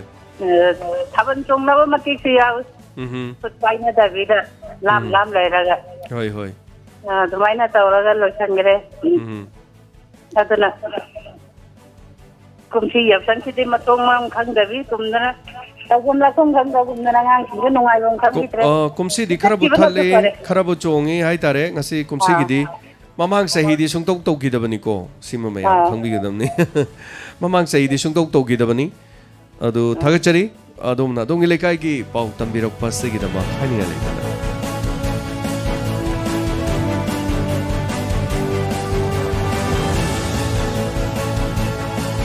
हेलो मिंग अमदि लाइफम हाइबियो हेलो हेलो ओजा ई चौबने कक्सिंगदगी द चौबा तराम लोकचरी हाइबियो करी हाइबिनिंगी थैंक यू ओजा नेट ची क्या नुआइ तबा नेट ची यादरे अकोई सुंगसी ब्रॉडबैंड डाउन तौग्रे अदुना यूट्यूब त लाइव थाबा ngamdre अदुगा अकोई अतोपा हाइतरे जियो गे मुक सिजनगे यम कन होनबनी अदुबु मरक सिदा खुदोंग जादब दुम थोक लेरे हाइबियो ꯑꯣꯖꯥ ꯀꯔꯤ ꯍꯥꯏꯕꯤꯅꯤꯡꯉꯤ ꯑꯗꯨ ꯀꯩꯅꯣꯅꯦ ꯑꯣꯖꯥ ꯉꯔꯥꯡꯁꯦ ꯑꯩꯈꯣꯏꯒꯤ ꯌꯥꯎꯁꯪ ꯂꯣꯏꯁꯤꯜꯂꯛꯄꯒ ꯍꯥꯏꯇꯥꯔꯦ ꯑꯩꯈꯣꯏꯒꯤ ꯅꯨꯄꯤꯁꯤꯡꯒꯤ ꯑꯣꯏꯕ ꯑꯩꯈꯣꯏꯒꯤ ꯃꯇꯝꯗ ꯁꯥꯟꯅꯕꯁꯤ ꯑꯗꯨꯝ ꯁꯥꯟꯅꯩ ꯃꯤ ꯌꯥꯝꯅ ꯀ꯭ꯔꯥꯎꯗꯦꯠ ꯑꯣꯏ ꯑꯗꯨꯕꯨ ꯂꯥꯏꯕꯛ ꯐꯕꯗꯤ ꯉꯁꯤ ꯑꯣꯖꯥꯅ ꯄꯥꯎ ꯄꯥꯊꯣꯛꯄꯗ ꯑꯃꯈꯛꯇꯪ ꯄꯣꯖꯤꯇꯤꯚ ꯑꯣꯏ ꯍꯥꯏꯕ ꯇꯥꯕꯁꯤꯅꯤ ꯍꯣꯏ ꯃꯁꯤ ꯇꯁꯦꯡꯅ ꯍꯥꯏꯇꯥꯔꯒꯗꯤ ꯑꯦꯁꯣꯞꯁꯤꯗꯤ ꯐꯂꯥꯛ ꯁꯥꯔꯦ ꯍꯥꯏꯇꯥꯔꯦꯅꯦ ꯍꯣꯏ ꯃꯁꯤ ꯀꯅꯥꯅ ꯍꯥꯏꯕ ꯀꯅꯥꯅ ꯀꯩꯅꯣ ꯇꯧꯔꯒ ꯀꯔꯝ ꯀꯥꯟꯗ ꯏꯟꯅꯀꯗꯣꯏꯅꯣ ꯃꯌꯥꯝꯁꯦ ꯑꯩꯈꯣꯏ ꯅꯨꯡꯉꯥꯏꯔꯦ ꯑꯗꯨꯝ ꯍꯥꯏꯅ ꯑꯗꯨꯝ ꯃꯌꯥꯝꯗꯨ ꯃꯔꯛꯇꯨꯗ ꯆꯪꯉꯒ ꯌꯦꯡꯉꯣꯀꯣ ꯑꯣꯖꯥ ꯃꯁꯤ ꯑꯩꯈꯣꯏꯒꯤ ꯃꯁꯤ ꯁꯦꯀꯦꯟ ꯋꯦꯕ ꯂꯥꯛꯄꯁꯤꯗꯗꯤ ꯉꯁꯥꯏꯒꯤ ꯑꯃꯨꯛꯀ ꯂꯣꯛꯗꯥꯎꯟ ꯇꯧꯔꯒꯗꯤ ꯍꯥꯟꯅꯒꯤ ꯑꯩꯈꯣꯏꯒꯤ ꯂꯣꯛꯗꯥꯎꯟ ꯇꯧꯔꯨꯕꯒꯤ ꯑꯃꯥꯡꯕ ꯃꯌꯥꯝꯁꯤ ꯐꯨꯒꯠꯄ ꯉꯝꯗ꯭ꯔꯤꯉꯩꯗ ꯑꯃꯨꯛ ꯂꯣꯛꯗꯥꯎꯟ ꯇꯧꯁꯜꯂꯛꯑꯒꯗꯤ ꯑꯋꯥꯕꯁꯤ ꯍꯦꯟꯅ ꯑꯃꯨꯛ ꯍꯦꯟꯒꯠꯂꯛꯀꯗꯣꯏꯅꯦꯕ ꯑꯗꯨ ꯁꯤ ꯇꯁꯦꯡꯅ ꯍꯥꯏꯇꯥꯔꯒꯗꯤ ꯍꯟꯗꯛꯀꯤ ꯂꯣꯛꯗꯥꯎꯟꯁꯤ ꯂꯥꯛꯇꯅꯕꯒꯤꯗꯃꯛꯇ ꯃꯌꯥꯝꯁꯤ ꯑꯩꯈꯣꯏ ꯍꯣꯠꯅꯃꯤꯟꯅꯕ ꯑꯗꯒꯤ ꯑꯦꯁꯣꯞꯁꯤ ꯉꯥꯛꯅ ꯆꯠꯃꯤꯟꯅꯕ ꯑꯁꯤ ꯍꯥꯏꯖꯅꯤꯡꯕ ꯑꯣꯖꯥ ꯌꯥꯝ ꯆꯨꯝꯃꯤ ꯑꯣꯖꯥ ꯆꯥꯎꯕ ꯍꯥꯏꯕꯤꯔꯤꯕꯁꯤ ꯑꯣꯖꯥ ꯁꯤꯅ ꯂꯣꯏꯕꯤꯔꯕ꯭ꯔꯥ ꯑꯇꯩ ꯀꯔꯤ ꯍꯥꯏꯕꯤꯅꯤꯡꯕ ꯂꯩꯕꯤꯔꯤ ꯏꯟꯁꯄꯦꯛꯇꯔ ꯇꯌꯥꯒꯤꯁꯦ ꯑꯣꯖꯥ ꯑꯣꯟꯊꯣꯛꯅ ꯃꯄꯨꯡ ꯐꯥꯕ ꯑꯗꯒꯤ ꯀꯩꯅꯣꯁꯤ ꯑꯍꯜ ꯑꯃꯅ ꯉꯔꯥꯡꯁꯨ ꯍꯥꯏꯕꯤꯔꯦ ꯌꯥꯝꯅ ꯃꯔꯤꯛ ꯆꯨꯝꯅꯀꯣ ꯑꯗꯣ ꯃꯁꯤ ꯇꯁꯦꯡꯅ ꯍꯥꯏꯇꯥꯔꯒꯗꯤ ꯉꯁꯤꯒꯤ ꯑꯣꯏꯔꯛꯏꯕ ꯑꯣꯜꯂꯛꯏꯕ ꯅꯍꯥꯔꯣꯟꯁꯤꯡꯁꯤꯒꯤ ꯋꯥꯈꯜꯁꯤꯡꯁꯦ ꯃꯁꯤ ꯂꯥꯛꯅꯕ ꯌꯥꯝꯅ ꯀꯩꯅꯣꯒꯤ ꯑꯆꯧꯕ ꯔꯣꯜ ꯑꯃ ꯏꯟꯁꯄꯦꯛꯇꯔ ꯇꯌꯥꯏꯅ ꯂꯧꯏ ꯍꯥꯏꯇꯥꯔꯦꯅꯦ ꯑꯣꯖꯥ ꯃꯁꯤꯗ ꯊꯦꯡꯅꯔꯤꯕ ꯉꯁꯤꯒꯤ ꯅꯣꯡꯃꯒꯤ ꯉꯁꯥꯏꯒꯤ ꯃꯅꯤꯄꯨꯔꯁꯤꯗ ꯎꯠꯂꯛꯏꯕ ꯃꯁꯛ ꯃꯌꯥꯝꯁꯤ ꯏꯟꯁꯄꯦꯛꯇꯔ ꯇꯌꯥꯏꯁꯤ ꯌꯥꯝꯅ ꯃꯃꯤꯁꯤ ꯇꯥꯕ ꯍꯣꯏ ꯍꯣꯏ ꯑꯣꯖꯥ ꯑꯗꯒꯤ ꯃꯁꯤ ꯌꯥꯝꯅ ꯑꯩꯈꯣꯏꯒꯤꯗꯤ ꯃꯅꯤꯄꯨꯔ ꯃꯆꯥ ꯑꯃ ꯑꯣꯏꯅ ꯄꯣꯛꯆꯔꯨꯕꯒꯤ ꯌꯥꯝ ꯆꯥꯎꯊꯣꯛꯆꯩ ꯍꯥꯏꯇꯥꯔꯦ ꯑꯣꯖꯥ ꯑꯩꯈꯣꯏꯒꯤ ꯃꯔꯛꯇ ꯄꯣꯛꯎꯕꯒꯤ ꯍꯥꯏꯇꯥꯔꯦ ꯍꯣꯏ ꯍꯣꯏ ꯑꯣꯖꯥ ꯆꯥꯎꯕ ꯊꯥꯒꯠꯆꯔꯤ ꯑꯩꯈꯣꯏꯒꯤ ꯋꯥꯔꯤ ꯑꯃ ꯍꯥꯏꯇꯥꯔꯦ ꯋꯥꯔꯤ ꯑꯃꯈꯛ ꯂꯤꯔꯒ ꯄꯥꯈꯪ ꯂꯩꯁꯥꯕꯤꯒꯤ ꯋꯥꯔꯤꯗꯨ ꯈꯛ ꯑꯗꯨꯝ ꯆꯠꯄ ꯅꯠꯇꯕ ꯑꯩꯈꯣꯏꯒꯤ ꯁꯣꯁꯤꯌꯦꯜꯒꯤ ꯑꯣꯏꯕ ꯄꯣꯠ ꯏꯁꯨ ꯀꯌꯥꯃꯔꯨꯝ ꯌꯥꯎꯍꯜꯂꯤ ꯍꯥꯏꯇꯥꯔꯦ ꯑꯗꯨꯕꯨ ꯏꯁꯨ ꯃꯌꯥꯝꯁꯤ ꯃꯤꯌꯥꯝꯗ ꯑꯩꯈꯣꯏꯅ ꯆꯩ ꯊꯤꯟꯕꯅꯦ ꯍꯥꯏꯇꯥꯔꯦ ꯃꯐꯝꯁꯦ ꯁꯤ ꯌꯦꯡꯕꯤꯌꯨ ꯃꯁꯤ ꯁꯤ ꯇꯥꯕꯤꯌꯨ ꯁꯤ ꯈꯪꯕꯤꯌꯨ ꯑꯗꯨꯒ ꯁꯤ ꯂꯥꯜꯂꯁꯨ ꯑꯗꯨꯝ ꯂꯥꯜꯂꯦꯅ ꯑꯗꯨꯝ ꯏꯟꯊꯣꯛꯄꯤꯌꯨ ꯀꯩꯁꯨ ꯀꯥꯏꯗꯦ ꯑꯗꯨꯕꯨ ꯃꯆꯤꯟ ꯊꯧꯔꯕ ꯑꯗꯣꯝꯒꯤ ꯋꯥꯈꯜꯅ ꯃꯆꯤꯟ ꯊꯧꯗ꯭ꯔꯕ ꯋꯥꯐꯝꯁꯤꯗ ꯑꯗꯣꯝꯅ ꯃꯊꯧ ꯍꯥꯞꯄꯀꯥꯟꯗ ꯑꯗꯣꯝꯒꯤ ꯀꯣꯛꯅ ꯌꯥꯡꯅ ꯆꯠꯄꯤꯌꯨ ꯍꯥꯏꯕꯅꯤ ꯑꯗꯨꯅ ꯉꯁꯤꯒꯤ ꯁꯣꯁꯤꯌꯦꯜ ꯑꯩꯈꯣꯏꯒꯤ ꯁꯣꯁꯥꯏꯇꯤꯗ ꯁꯣꯏꯔꯛꯂꯤꯕꯁꯤ ꯀꯔꯤꯅೋ ꯍꯥꯏꯕꯁꯤ ꯃꯌꯥꯝ ꯄꯨꯝꯅꯃꯛ ꯂꯣꯏꯅ ꯈꯪꯉꯤ ꯑꯃꯁꯨ ꯂꯣꯏꯅ ꯈꯪꯉꯤ ꯑꯗꯨꯕꯨ ꯈꯪꯉꯤꯕꯁꯤꯡꯁꯤ ꯁꯦꯝꯗꯣꯛꯅꯕꯗꯤ ꯀꯅꯥꯝ ꯍꯣꯠꯅꯗꯦ ꯑꯗꯨꯅ ꯁꯤꯒꯨꯝꯕꯁꯤꯅꯤ ꯃꯔꯨꯑꯣꯏꯅ ꯋꯥꯔꯤ ꯈꯛꯇ ꯅꯠꯇꯅ ꯏꯟꯁꯄꯦꯛꯇꯔ ꯇꯌꯥꯏꯒꯤ ꯃꯅꯨꯡꯗ ꯌꯥꯎꯔꯤꯁꯤ ꯐꯨꯅꯕ ꯀꯥꯞꯅꯕ ꯅꯨꯡꯁꯤꯅꯕ ꯅꯣꯛꯅꯤꯡꯕ ꯁꯣꯁꯤꯌꯦꯜ ꯏꯁꯨꯁ ꯃꯌꯥꯝ ꯃꯁꯤꯅꯤ ꯑꯩꯈꯣꯏꯅ ꯄꯨꯅꯕ ꯍꯣꯠꯅꯖꯔꯤꯁꯦ ꯍꯥꯏꯇꯥꯔꯦ ꯑꯣꯖꯥ ꯆꯥꯎꯕ ꯃꯗꯨꯕꯨ ꯃꯅꯨꯡ ꯍꯨꯠꯅ ꯃꯗꯨ ꯎꯕꯤꯕ ꯑꯃꯗꯤ ꯂꯧꯁꯤꯟꯕꯤꯔꯤꯕꯁꯤꯒꯤꯗꯃꯛ ꯑꯣꯖꯥ ꯆꯥꯎꯕꯁꯨ ꯍꯟꯅ ꯊꯥꯒꯠꯆꯔꯤ ꯑꯣꯖꯥ ꯊꯦꯡꯛ ꯌꯨ ꯁꯣ ꯃꯆ ꯃꯁꯤꯅꯤ ꯃꯊꯪꯒꯤ ꯈꯣꯜꯂꯝ ꯑꯃꯗ ꯑꯃꯨꯛ ꯈꯨꯗꯣꯡꯆꯥꯕ ꯄꯤꯖꯔꯤ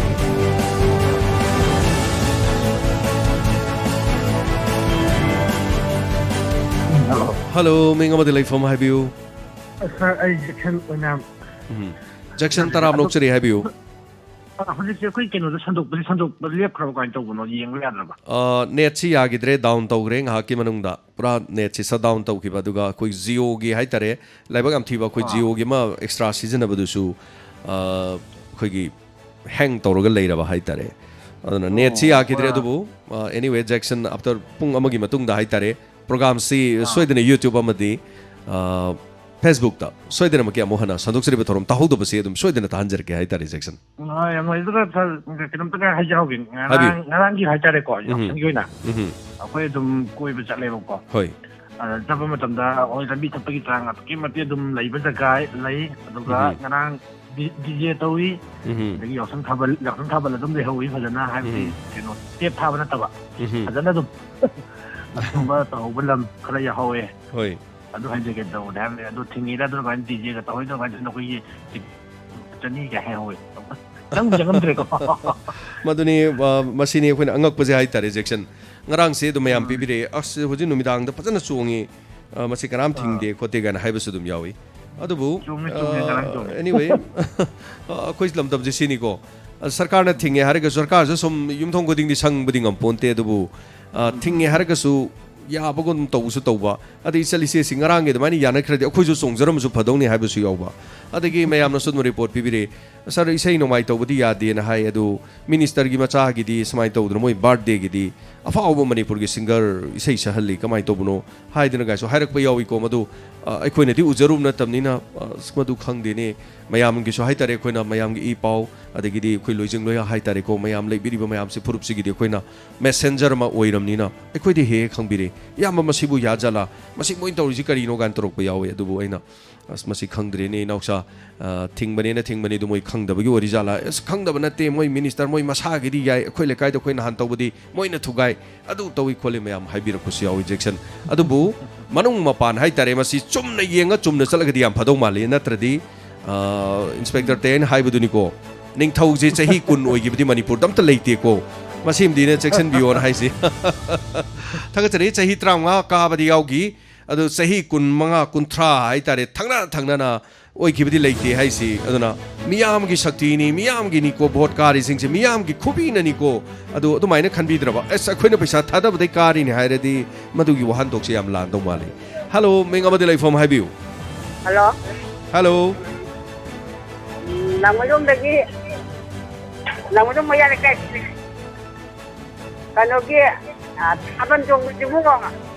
काय यांगा गैन सोंबजे सुमांगा गै सोंगेबा पुलिस लागा सोंगन थिंगे होय खरा मना सोंगले होय हाइबिउ सिबु का माइटा मसी नियमददी दम पुलिस न चुमजानी मरमदी चोंहनगनो हाइजे मथक थोंगबन मखोइदा हाइरकपनिना मखोइदि कैसु उपाय लेपोन्ते पुलिस लाइब पर्सनल सिंगदुदि खोने सारुया पोन्तेबा मरमदि कैनोदा मकोक थोंगबसिना मोइदा हाइरइनेबा थिंगो नोइ करिगिनो न हारगा तो अतै दमु चोंगिदुदि करिनो हारका दमु अदुदने खोने मम्मिसना अतैदुद चोंबा याद्रिदु करिगिनो सिन थिंगदि पुलप थिंगदि फाइदना अदुनि थिंगदि पुलप थिंबियु हाइबो फमसिनेबा लाइस पीरगा सोंहतबजी यावरेबा थवाई सोकपो वाफमनी मदो एनीवे मदो कोइना उरुबा नतमनिना अदो होरेन अखोइना पैसा पी हाइदु कनानो गोना नुइ मी पुथोकपो ngमगद्रा ना हाइरादि मदु याम लुइको दोना वासे एकता हाइबदसु यामना लाइबे जानते मसे एनीवे थगचरी अदोमना हाइबिरकपा सिगिरा मदो मथंगी कलर मदो खुदोंग चाबा पिजे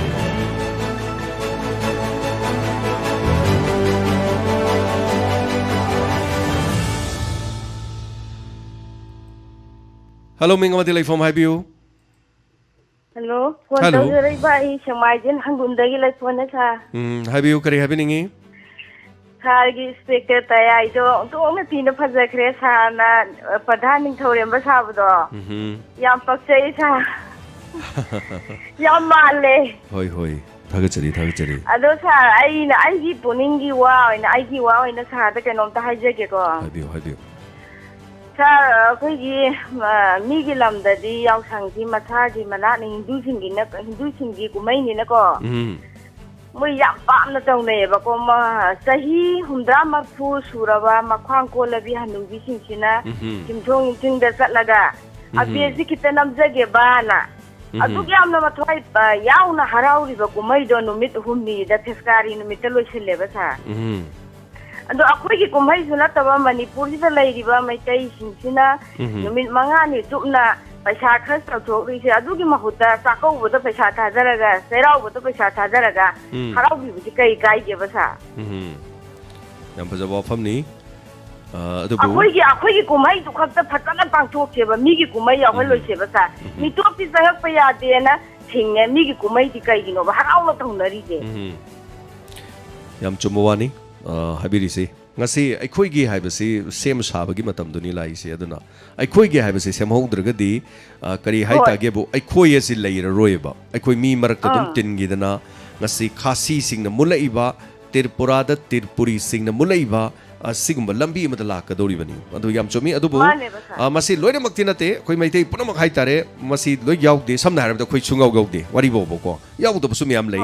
naha kharana dum yaubai wani ko tu masu phatte na haibani masi yam chomi ai khoi gi haiba potu da hena Kristan singdi kaino Christmas katane bharau je akoi gi Muslim singi su it khatane bharau je ko akoi ji ta kau bayawi tayau bo zo do mathel ko edum tawra sai ba ko adami Krishna dharma si su mayangi ne ba natrane sa adu puna makchimi gi kumai hinja koina tawbaje ai di tohanjaning deba sa hoi adubu chalo koi gi kare ai tare Hindu dharma chatpa hai tare ko almost Manipur da leri si akoi maitai hai tare maitai na leijari se ayamana Hinduism chatpana ayam masing si oigra kanda moine Hindu oirubani na Hindu oibagi yausang du tawbajani taseng badi mi gi Hindu oidabana hai tare direct akoi gi maitai sandon amubana makangu nadi yausang da thawai yausande masi masuni ko masi so convert tawreini so khanane na baya wafam ni ichana habiri sisu adubu Hindu oiragadi Krishna ningagadi Krishna ga mari leina ba holi haibase tawjabani adubu kari hai tare mina dharma apamba chalaga leiba adu makoina maduda tawbudu de koina Radha Krishna solena moide saurubi yabana te masi dharma da singna ba kawdurimni anyway thagachari am chumbo apam ni khara kumai harau yamba haragadi haribasina oi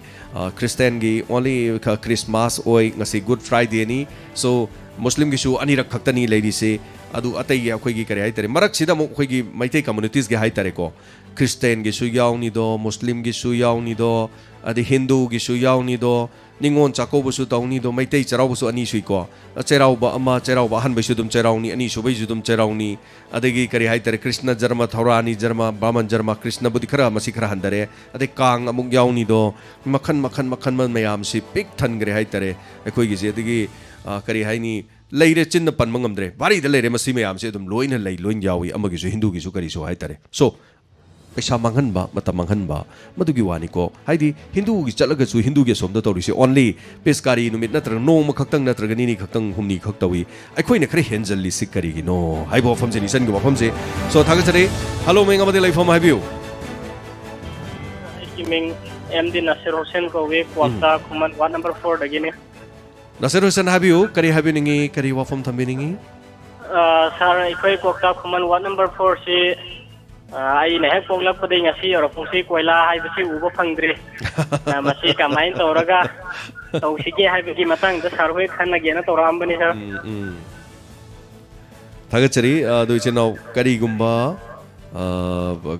khoina ka ko kokta gi keno du koila du thagro kain hai bidi yara di am ngai dok jani adu bu madu yadok di mande adu bu isenau no wakal ise wakat tragadi ta da busu ye akhoi khara toina wakal agadi lamdam du leri miam pono man hai tare luching ba dai du na ga ju khara tabi bi yai adu kari kendra no kokta se akhoi si sir moirang kendra ne bako hauji moirang kendra gi paibi ri si MLA akhoi maming am ta haibiu P Sarat Chandra sir okay so handak bhot maya yok salakpa sida dum plan sem sanabagi dum leibiram bi yai soidana maki madu mi yeng changbi bo isunu isino yam nongai jere adu kari chi thaba leibiri sino loibirabra sir ya jani da sir adum thank you so much thorom si saruga biram basigi masini lady wafam si ngasi nethi yadre pura aroi bitare aroi bi si lore pura shut down ni lady se adubu khara khonjen dana na Jio se mu backup lai so Jio dagi mu tokjari hello minga madilai from haibiu hello tazari minga madilai from haibiu ima le to ne le haibiu diamond da pukhalakpa ija go be ju thaka te ja dan ta ju yang maru khalakpa Manipur maza bengo da bengo di pawdan Manipur ki wakhal khalakpa ja ni laina ta da yam ta ban ma habiu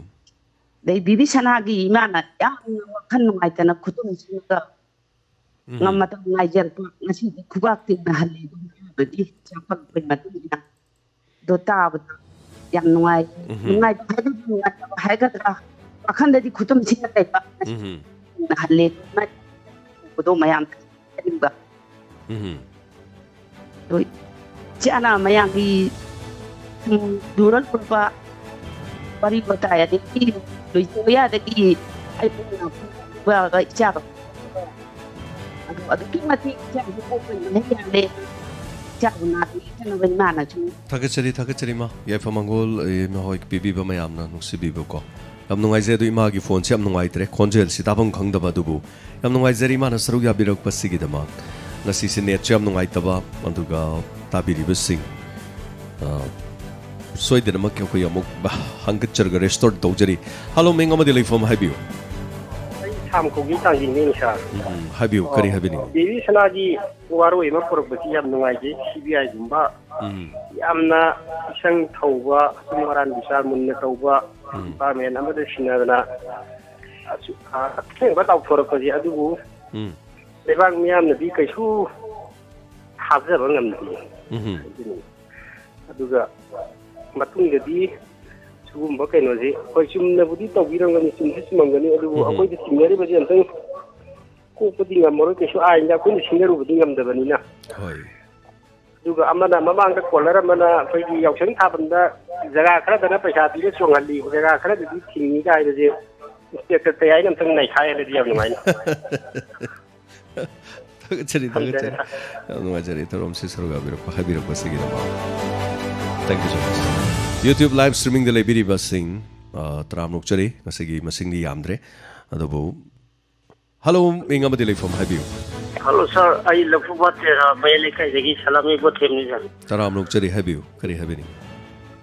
aina pamjabati sa hoji yausang matam sida angang hina gari kan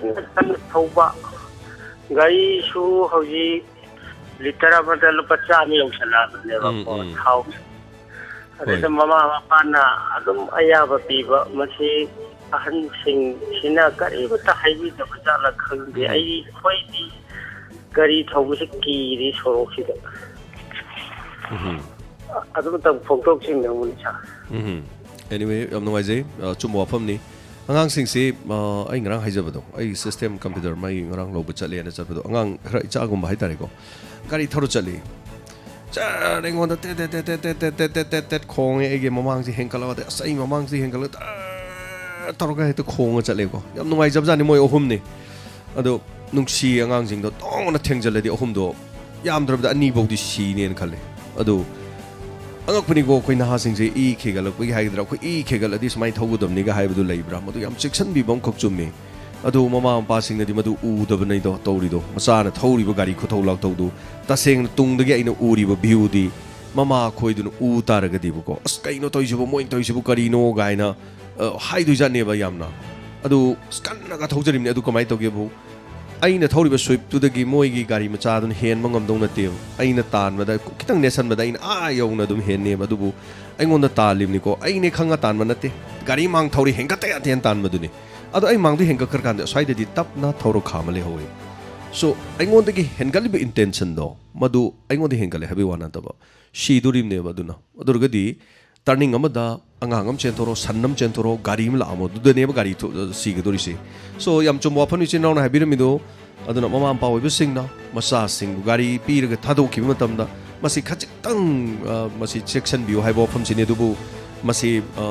loina makki wanati aigi mi gi wanati icha sungai mi cha sukai go yasti section la su isa sing jina phatra di upai di lei ponte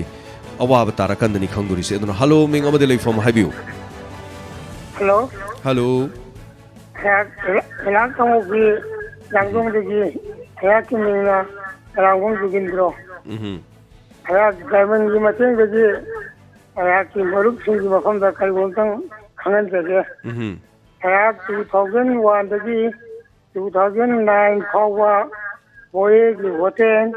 ni lela zaina khangna ba hotel adu gi operator amadi manager gi hum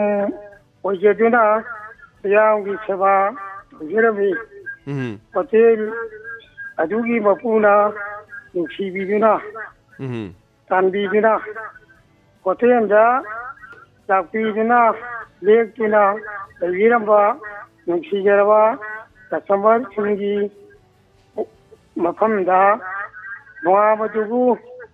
सीखबरा मरुतुबु सीखबरा खंबीरपा हाइना तोइना हाइबीरपा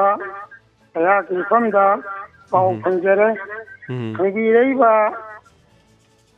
अमदी होटेलदा लाक्तुना JP अमखिबा थेंगेजखिबा ꯅꯨꯡꯁꯤꯖꯔꯕ ꯀꯁꯇꯃꯔꯁꯤꯡꯕꯨ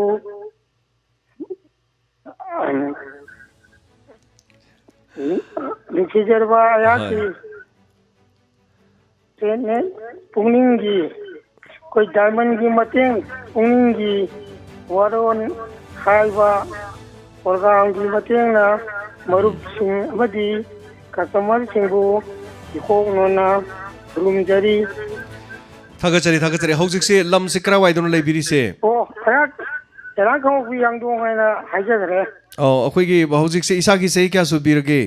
ꯏꯁꯥꯒꯤ ꯆꯍꯤꯁꯤ 60 ꯍꯦꯟꯖꯔꯦ ꯏꯁꯥꯒꯤ ꯆꯍꯤ ꯑꯗꯨ ꯏꯁꯥꯗꯤ ꯉꯝꯗꯕ ꯅꯥꯕ ꯈꯣꯠꯄ ꯌꯦꯛꯄ ꯂꯩꯕꯤꯕ꯭ꯔꯥ ꯀꯔꯤ ꯇꯧꯕꯤ ꯑꯩꯍꯥꯛꯁꯤ ꯅꯥꯔꯨꯔꯦ ꯍꯧꯖꯤꯛꯇꯤ ꯈꯔ ꯐꯒꯠꯂꯛꯇꯅ ꯃꯌꯥꯝꯒꯤ ꯈꯪꯕꯤꯔꯛꯄ ꯄꯥꯎꯗꯤ ꯇꯥꯕꯗ ꯌꯥꯝ ꯅꯨꯡꯉꯥꯏꯖꯕ ꯍꯣꯏ ꯑꯗꯨꯒ ꯍꯧꯖꯤꯛꯁꯦ ꯃꯣꯔꯦꯗꯒꯤ ꯊꯕꯛ ꯊꯥꯗꯣꯛꯄꯤꯔꯛꯄꯁꯦ ꯀꯌꯥꯝ ꯀꯨꯏꯕꯤꯔꯒꯦ ꯑꯩꯍꯥꯛꯀꯤ 2009 ꯐꯥꯎꯕ ꯂꯩꯖꯔꯝꯕꯅꯦ ꯑꯗꯒꯤ ꯊꯥꯗꯣꯛꯑꯒ ꯌꯨꯝꯗ ꯂꯩꯖꯔꯦ ꯆꯍꯤ 12 ꯐꯥꯔꯦ ꯑꯗꯨꯕꯨ ꯃꯇꯝꯗꯨꯗ ꯂꯩꯕꯤꯔꯝꯕ ꯂꯥꯛꯄꯤꯔꯝꯕ ꯍꯣꯇꯦꯜꯗ ꯆꯪꯕꯤꯔꯛꯄ ꯆꯥꯕꯤꯔꯛꯄ ꯂꯩꯔꯝꯕ ꯈꯣꯠꯂꯝꯕ ꯃꯔꯨꯞ ꯃꯄꯥꯡ ꯃꯌꯥꯝꯅ ꯄꯥꯕꯨꯡꯕꯨ ꯂꯩꯔꯤ ꯖꯥꯠꯂꯥ ꯀꯩꯗꯧꯔꯤ ꯖꯥꯠꯅꯣ ꯒꯥꯏꯅ ꯃꯌꯥꯝꯅ ꯈꯪꯗꯅ ꯍꯪꯕꯤ ꯍꯥꯏꯕꯗꯨꯅꯤ ꯑꯗꯨꯅ ꯉꯁꯤꯗꯤ ꯈꯣꯟꯖꯦꯜ ꯇꯥꯍꯟꯖꯔꯦ ꯀꯔꯤꯒꯨꯝꯕ ꯍꯥꯏꯔꯤꯕ ꯃꯇꯝꯗꯨꯗ ꯊꯦꯡꯅꯈꯤꯕ ꯏꯆꯤꯟ ꯏꯅꯥꯎꯁꯤꯡ ꯌꯥꯎꯔꯒꯁꯨ ꯍꯥꯏꯔꯤꯕꯁꯤ ꯌꯥꯡꯗꯣꯡꯗ ꯑꯗꯨꯝ ꯂꯩꯔꯤ ꯌꯨꯝꯗ ꯑꯗꯨꯃꯛ ꯂꯩꯖꯔꯤ ꯍꯥꯏꯕ ꯋꯥꯐꯝꯁꯤꯅꯤ ꯊꯥꯒꯠꯆꯔꯤ ꯊꯧꯔꯝꯁꯤꯗ ꯁꯔꯨꯛ ꯌꯥꯕꯤꯔꯛꯄ ꯑꯁꯤꯒꯤꯗꯃꯛ ꯑꯗꯨꯒ ꯃꯤꯌꯥꯝꯗꯁꯨ ꯈꯪꯍꯟꯕꯤꯔꯛꯄ ꯃꯤꯌꯥꯝꯅ ꯃꯣꯔꯦꯗ ꯊꯕꯛ ꯇꯧꯕꯤꯔꯝꯕ ꯆꯍꯤ 12ꯒꯤ ꯃꯇꯨꯡꯗ ꯌꯨꯝꯗ ꯂꯩꯖꯔꯤ ꯃꯌꯥꯝꯅ ꯍꯣꯇꯦꯜꯗ ꯃꯍꯥꯛꯄꯨ ꯀꯝꯗꯧꯔꯖꯥꯠꯅꯣꯅ ꯍꯪꯕꯗꯨ ꯃꯗꯨ ꯑꯩ ꯍꯤꯡꯖꯔꯤ ꯂꯩꯖꯔꯤ ꯍꯥꯏꯅ ꯇꯥꯛꯆꯕꯅꯤ ꯍꯥꯏꯇꯥꯔꯦ ꯁꯣ ꯊꯦꯡꯛ ꯌꯨ ꯁꯣ ꯃꯆ ꯄꯨꯟꯁꯤ ꯁꯥꯡꯅ ꯍꯤꯡꯕꯤꯌꯨ ꯑꯗꯨꯒ ꯀꯜꯂꯤꯉꯩ ꯃꯇꯝꯗ ꯏꯁꯥꯒꯤ ꯍꯤꯡꯅꯅꯕꯒꯤꯗꯃꯛ ꯏꯁꯥꯅ ꯍꯣꯠꯅꯔꯝꯕꯗꯨ ꯉꯁꯤꯗꯤ ꯑꯗꯣꯝꯅ ꯇꯧꯈꯤꯕ ꯊꯕꯛ ꯑꯐꯕꯗꯨꯒꯤꯗꯃꯛ ꯃꯤꯅ ꯍꯪꯕꯤꯔꯛꯄꯅꯤ ꯍꯥꯏꯇꯥꯔꯦ ꯃꯔꯛꯁꯤꯗ ꯀꯣꯜ ꯑꯃꯃꯨꯛ ꯂꯧꯈꯠꯆꯒꯦ ꯑꯗꯨꯒ ꯂꯥꯏꯁ꯭ꯔꯝ ꯀꯦꯁꯣ ꯈꯥꯡꯉꯕꯣꯛ ꯃꯌꯥꯏ ꯂꯩꯀꯥꯏ ꯑꯗꯨꯒ ꯑꯗꯣꯝꯒꯤ ꯏꯆꯥꯅꯨꯄꯥ ꯀꯣꯔꯧ ꯉꯥꯟꯕ ꯑꯃꯗꯤ ꯂꯟꯆꯦꯟꯕꯤ ꯂꯣꯏꯅꯅ ꯑꯗꯣꯝꯒꯤ ꯂꯣꯏꯅꯕꯤ ꯗꯥꯏꯃꯟ ꯔꯦꯗꯤꯑꯣꯗ ꯂꯥꯛꯄꯤꯔꯝꯃꯤ ꯑꯗꯨꯒ ꯂꯨꯄꯥ 1,000 ꯑꯃꯁꯨ ꯄꯤꯕꯤꯔꯝꯃꯤ ꯊꯦꯡꯛ ꯌꯨ ꯁꯣ ꯃꯆ ꯃꯁꯤꯒꯤꯗꯃꯛ ꯑꯗꯨꯒ ꯃꯊꯪꯒꯤ ꯀꯣꯂꯔ ꯑꯃ ꯑꯃꯨꯛ ꯂꯧꯊꯣꯛꯆꯒꯦ ꯍꯜꯂꯣ ꯍꯜꯂꯣ ꯁꯥꯔ ꯃꯤꯡ ꯍꯥꯏꯕꯤꯌꯨ ꯂꯩꯀꯥꯏꯗꯒꯤ ꯅꯤꯉꯣꯃꯟ ꯁꯨꯅꯤꯇꯥꯅꯤ ꯁꯥꯔ ꯍꯥꯏꯕꯤꯌꯨ ꯁꯨꯅꯤꯇꯥ ꯀꯔꯤ ꯍꯥꯏꯕꯤꯅꯤꯡꯉꯤ ꯁꯥꯔ ꯑꯩꯈꯣꯏ ꯁꯨꯇꯤ ꯂꯩꯀꯥꯏꯒꯤ ꯑꯣꯏꯅꯗꯤ ꯌꯥꯎꯁꯪꯁꯤ ꯌꯥꯝꯅ ꯏꯪꯉꯦ ꯌꯥꯎꯁꯪꯒꯤ ꯃꯃꯤ ꯇꯥꯗ꯭ꯔꯦ ꯅꯣꯡꯃ ꯈꯛꯇꯪꯗꯤ ꯃꯔꯤꯅ ꯄꯨꯟꯁꯤꯜꯂꯒ ꯅꯣꯡꯃ ꯈꯛꯇꯪ ꯏꯁꯂꯣ ꯄꯥꯡꯊꯣꯛꯏ ꯑꯗꯨꯒꯤ ꯃꯈꯥ ꯇꯥꯅ ꯊꯥꯕꯜ ꯆꯣꯡꯕ ꯀꯔꯤꯒꯨꯝꯕ ꯑꯝꯇ ꯂꯩꯇꯦ ꯌꯥꯝꯅ ꯏꯪꯉꯦ ꯁꯥꯔ ꯑꯗꯨꯒ ꯋꯥꯐꯝ ꯑꯃꯅ ꯁꯥꯔ ꯕꯦꯕꯤ ꯁꯅꯥꯒꯤ ꯃꯇꯝ ꯀꯨꯏꯅ ꯉꯥꯏꯖꯔꯦ ꯑꯩꯈꯣꯏꯒꯤ ꯊꯃꯣꯏꯗꯗꯤ CPIꯅ ꯄꯥꯏꯈ꯭ꯔꯦ ꯑꯆꯨꯝꯕ ꯔꯤꯄꯣꯔꯠ ꯐꯪꯒꯅꯤ ꯍꯥꯏꯅ ꯃꯇꯝ ꯀꯨꯏꯅ ꯉꯥꯏꯖꯔꯛꯏ ꯑꯗꯨꯕꯨ ꯉꯁꯤ ꯈꯪꯍꯧꯗꯅ ꯕꯦꯕꯤ ꯁꯅꯥꯒꯤ ꯔꯤꯄꯣꯔꯠ ꯇꯥꯔꯕꯗꯗꯤ ꯊꯃꯣꯏꯁꯦ ꯍꯥꯏꯅꯤꯡꯉꯥꯏ ꯂꯩꯇꯅ ꯁꯣꯛꯏ ꯁꯥꯔ ꯊꯧꯔꯤ ꯌꯥꯜꯂꯒ ꯁꯤꯕ ꯑꯣꯏꯔꯒꯗꯤ ꯈꯨꯗꯛꯇ ꯑꯗꯨꯝ ꯔꯤꯄꯣꯔꯠꯁꯦ ꯐꯪꯉꯦ ꯑꯩꯈꯣꯏ ꯃꯤꯆꯝ ꯄ꯭ꯔꯖꯥꯗꯗꯤ ꯍꯥꯏꯖꯔꯤꯕ ꯁꯥꯔ ꯑꯗꯨꯕꯨ ꯍꯧꯖꯤꯛ ꯃꯁꯥ ꯃꯊꯟꯇ ꯊꯧꯔꯤ ꯌꯥꯜꯂꯒ ꯁꯤꯖꯕꯅꯤ ꯍꯥꯏꯕ ꯔꯤꯄꯣꯔꯠꯁꯦ ꯇꯥꯕꯗꯗꯤ ꯁꯥꯔ ꯏꯁꯥꯁꯦ ꯈꯪꯍꯧꯗꯅ ꯆꯣꯛꯊꯕ ꯑꯃ ꯄꯣꯛꯆꯩ ꯁꯤꯒꯤ ꯃꯈꯜꯁꯤ ꯅꯨꯡꯉꯥꯏꯇꯕ ꯐꯣꯡꯗꯣꯛꯆꯔꯤ ꯁꯥꯔ ꯀꯅꯥꯗꯗꯤ ꯇꯥꯏꯅꯔꯨꯅꯤ ꯁꯥꯔ ꯇꯥꯏꯅꯐꯝ ꯂꯩꯇꯦ ꯑꯉꯝꯕꯅ ꯑꯗꯨꯝ ꯉꯝꯈꯤꯕ ꯇꯥꯕꯅꯤ ꯁꯥꯔ ꯌꯥꯝꯅ ꯆꯨꯝꯕ ꯋꯥꯐꯝꯅꯤ ꯁꯥꯔ ꯗꯥꯏꯃꯟ ꯔꯦꯗꯤꯑꯣꯗ ꯐꯣꯡꯗꯣꯛꯆꯕꯅꯤ ꯁꯥꯔ ꯏꯆꯥ ꯏꯁꯨ ꯂꯩꯔꯤꯕꯁꯤꯡꯁꯦ ꯍꯣꯁꯇꯦꯜꯗ ꯊꯝꯕ ꯑꯩꯈꯣꯏ ꯀꯤꯖꯔꯦ ꯊꯝꯒꯦ ꯍꯥꯏꯅꯁꯨ ꯈꯟꯗ꯭ꯔꯦ ꯁꯥꯔ ꯃꯅꯤꯄꯨꯔꯗ ꯂꯩꯔꯤꯕ ꯃꯤꯌꯥꯝꯒꯤ ꯃꯐꯝꯗꯁꯨ ꯏꯆꯥ ꯅꯨꯄꯤ ꯄꯣꯛꯄ ꯏꯁꯨ ꯂꯩꯁꯥꯕꯤ ꯐꯥꯒꯠꯂꯛꯄꯁꯤꯡꯁꯦ ꯍꯣꯁꯇꯦꯜꯗ ꯊꯝꯕꯤꯒꯅꯨ ꯍꯥꯏꯕ ꯋꯥꯐꯝꯁꯦ ꯑꯩꯒꯤ ꯃꯥꯏꯀꯩꯗꯒꯤ ꯊꯝꯖꯔꯤ ꯁꯥꯔ ꯊꯥꯒꯠꯆꯔꯤ ꯍꯥꯏꯕꯤꯔꯤꯕꯁꯤꯒꯤꯗꯃꯛꯀꯣ ꯑꯗꯨꯒ ꯃꯇꯝ ꯑꯃ ꯍꯥꯏꯇꯥꯔꯦ ꯀꯨꯏꯔꯦ ꯕꯦꯕꯤꯁꯅꯥꯒꯤ ꯃꯇꯥꯡ ꯊꯣꯛꯄꯁꯤꯗ ꯃꯌꯥꯝꯅ CBI ꯍꯥꯏꯕ ꯃꯌꯥꯝꯁꯤ ꯍꯦꯛꯇ CBIꯗ ꯐꯪꯍꯜꯂꯣ ꯑꯗꯨ ꯋꯥꯀꯠꯂꯣ ꯆꯩ ꯆꯥꯗꯅ ꯑꯗꯒꯤꯗꯤ ꯄꯨꯗꯅ ꯏꯃꯨꯡ ꯃꯅꯨꯡ ꯀꯔꯤ ꯁꯞꯄꯣꯔꯇꯔ ꯃꯌꯥꯝꯁꯤ ꯇꯧꯗꯅ ꯑꯗꯩ ꯃꯔꯨꯑꯣꯏꯅ ꯕꯦꯕꯤꯁꯅꯥꯒꯤꯁꯦ ꯑꯩꯈꯣꯏ ꯊꯥꯡꯃꯩꯕꯟꯗ ꯂꯩꯕ ꯃꯤꯌꯥꯝꯗꯤ ꯈ꯭ꯋꯥꯏꯗꯒꯤ ꯍꯦꯟꯅ ꯃꯅꯤꯄꯨꯔꯗ ꯋꯥꯈꯤꯕ ꯍꯥꯏꯔꯒꯗꯤ ꯊꯥꯡꯃꯩꯕꯟꯗ ꯂꯩꯕ ꯃꯤꯌꯥꯝꯁꯤ ꯌꯥꯝ ꯋꯥꯈꯤ ꯊꯥꯡꯃꯩꯕꯟ ꯈꯛꯇꯒ ꯑꯇꯇꯥꯏ ꯑꯣꯏꯅ ꯊꯦꯡꯅꯕ ꯊꯥꯡꯃꯩꯕꯟ ꯈꯛꯇꯒ ꯁꯔꯀꯥꯔꯒ ꯍꯦꯛ ꯃꯨꯛꯅꯔꯛꯄꯒꯨꯝꯕ ꯊꯥꯡꯃꯩꯕꯟ ꯈꯛꯇꯒꯤ ꯑꯩꯈꯣꯏꯒꯤ ꯊꯤꯡꯖꯤꯟꯖꯔꯦꯒ ꯍꯥꯏꯕ ꯊꯥꯡꯃꯩꯕꯟ ꯑꯅ ꯉꯁꯥꯏꯒꯤ ꯑꯉꯥꯡꯁꯤꯒꯤ ꯅꯨꯡꯉꯥꯏꯇꯕ ꯏꯃꯣꯁꯟꯁꯤ ꯍꯦꯟꯃꯟꯗꯅ ꯌꯥꯝꯅ ꯇꯧꯈꯤ ꯃꯌꯥꯝ ꯄꯨꯝꯅꯃꯛꯁꯦ ꯃꯇꯝꯗꯨꯗ ꯗꯥꯏꯃꯟ ꯔꯦꯗꯤꯑꯣꯒꯤ ꯁꯟꯗꯣꯛꯆꯕꯗ ꯑꯩꯈꯣꯏꯅ ꯃꯤꯌꯥꯝ ꯈꯕꯔꯗꯒ ꯌꯥꯎꯕ ꯄꯥꯎꯒꯤ ꯃꯇꯨꯡ ꯏꯟꯅ ꯍꯥꯏꯇꯥꯔꯦ ꯑꯩꯒꯤ ꯑꯣꯏꯕ ꯃꯣꯠ ꯑꯃꯈꯛ ꯑꯩꯅ ꯍꯥꯏꯈꯤ CBIꯅ ꯃꯌꯥꯝꯅ ꯊꯥꯖꯕꯤꯔꯤꯕ CBIꯁꯦ ꯏꯟꯗꯤꯌꯥꯒꯤ ꯃꯅꯨꯡꯗ ꯊꯣꯛꯈꯤꯕ ꯀꯦꯁ ꯀꯌꯥ ꯃꯔꯨꯝꯗ CBIꯅ ꯃꯌꯥꯝꯅ ꯈꯜꯂꯝꯕꯗꯨꯗꯒꯤ ꯄꯨꯊꯣꯔꯛꯈꯤꯕꯒꯤ ꯃꯄꯥꯒꯤ ꯋꯥꯔꯤ ꯑꯃ ꯍꯥꯏꯇꯥꯔꯦ ꯑꯩꯅ ꯄꯔꯦꯡ ꯁꯥꯅ ꯑꯩꯅ ꯇꯝꯖꯈꯤ ꯃꯔꯝꯗꯤ ꯑꯩꯅ ꯊꯥꯖꯕ ꯉꯝꯈꯤꯗꯦ CBIꯅ ꯑꯆꯨꯝꯕ ꯄꯨꯊꯣꯔꯛꯀꯗꯕ ꯃꯥꯟꯗꯦ ꯃꯣꯏꯅ ꯁꯦꯟꯖꯥ ꯊꯨꯝꯖꯥ ꯇꯧꯏ ꯍꯥꯏꯕꯒꯤ ꯋꯥ ꯅꯠꯇꯦꯀꯣ ꯑꯗꯨꯅ ꯃꯗꯨ ꯐꯪꯗꯧ ꯃꯥꯟꯗꯦ ꯀꯥꯏꯅ ꯈꯟꯖꯈꯤꯕ ꯑꯗꯨꯗ ꯑꯩꯅ ꯈꯟꯖꯔꯕꯗꯨꯅ ꯍꯧꯖꯤꯛ ꯐꯥꯎꯕꯗ ꯏꯟꯗꯤꯌꯥꯒꯤ ꯃꯅꯨꯡꯗ CBIꯅ ꯄꯥꯏꯈꯤꯕ ꯀꯦꯁꯇ ꯂꯣꯏꯁꯤꯟꯗꯕ ꯀꯦꯁ ꯑꯗꯨ ꯑꯩ ꯁꯦꯔꯤꯁ ꯑꯃ ꯑꯩꯅ ꯂꯣꯏꯅ ꯂꯤꯈꯤꯕꯅꯤ ꯃꯗꯨꯒꯤ ꯔꯤꯄꯣꯔꯠ ꯑꯃ ꯄꯨꯔꯀꯥꯟꯗ ꯑꯗꯨꯅ ꯃꯌꯥꯝꯁꯨ ꯈꯪꯕꯤꯔꯛꯑꯦ ꯍꯧꯖꯤꯛ Mumbai the Thokiba film actor Sushant Singh Rajput ki haitare ai miwabu tajagrimni mayangi wari liena aseng ma thodo ma celebrity ma magi punsi mang kibado madugi matang dai tamja kibaduni aduga episode kaya marom aina puthokibadu da CBI na last closure report lang khat kadore adu CBI gi thijan badu yawbu mi khong na haidui khoi gi report lai gram thori yala sijam ni masa matan da sibne mana leak oina haidora mana haidi du ko mai to gebu camera amna tumina nam lerame nammi du sumu khoi gi news channel gi meeting ai tare adu mai wafam du viral oiraktana CBI na hoji bo lawthok ngamdri adu yawba CBI na di kari hairege bu hari basi da kano ni haijara bane hello ming amadi lai from habiu hello Kabar Paksum kong dagi anandini sa. Habiu kari habiningi COVID-19 si sa yaksang matam da lai si masi yam na phay na khalle ne di. COVID-19 si yaksang yam na pamajani mamang su yaksang da lakibani habiu. Pagi web masi yaksang matam da lai si di kai kuding gi bu lakpi bu haijani ne. ꯑꯩꯈꯣꯏꯅ ꯃꯁꯤ ꯃꯩꯇꯩ ꯑꯩꯈꯣꯏꯁꯦ ꯀꯨꯝꯍꯩ ꯍꯔꯥꯎꯗꯁꯨ ꯈꯔ ꯍꯦꯟꯃꯟꯈ꯭ꯔꯦꯕꯀꯣ ꯑꯗꯒꯤ ꯏꯆꯥꯁꯤꯡꯁꯦ ꯀꯣꯏꯆꯠ ꯆꯠꯇꯅ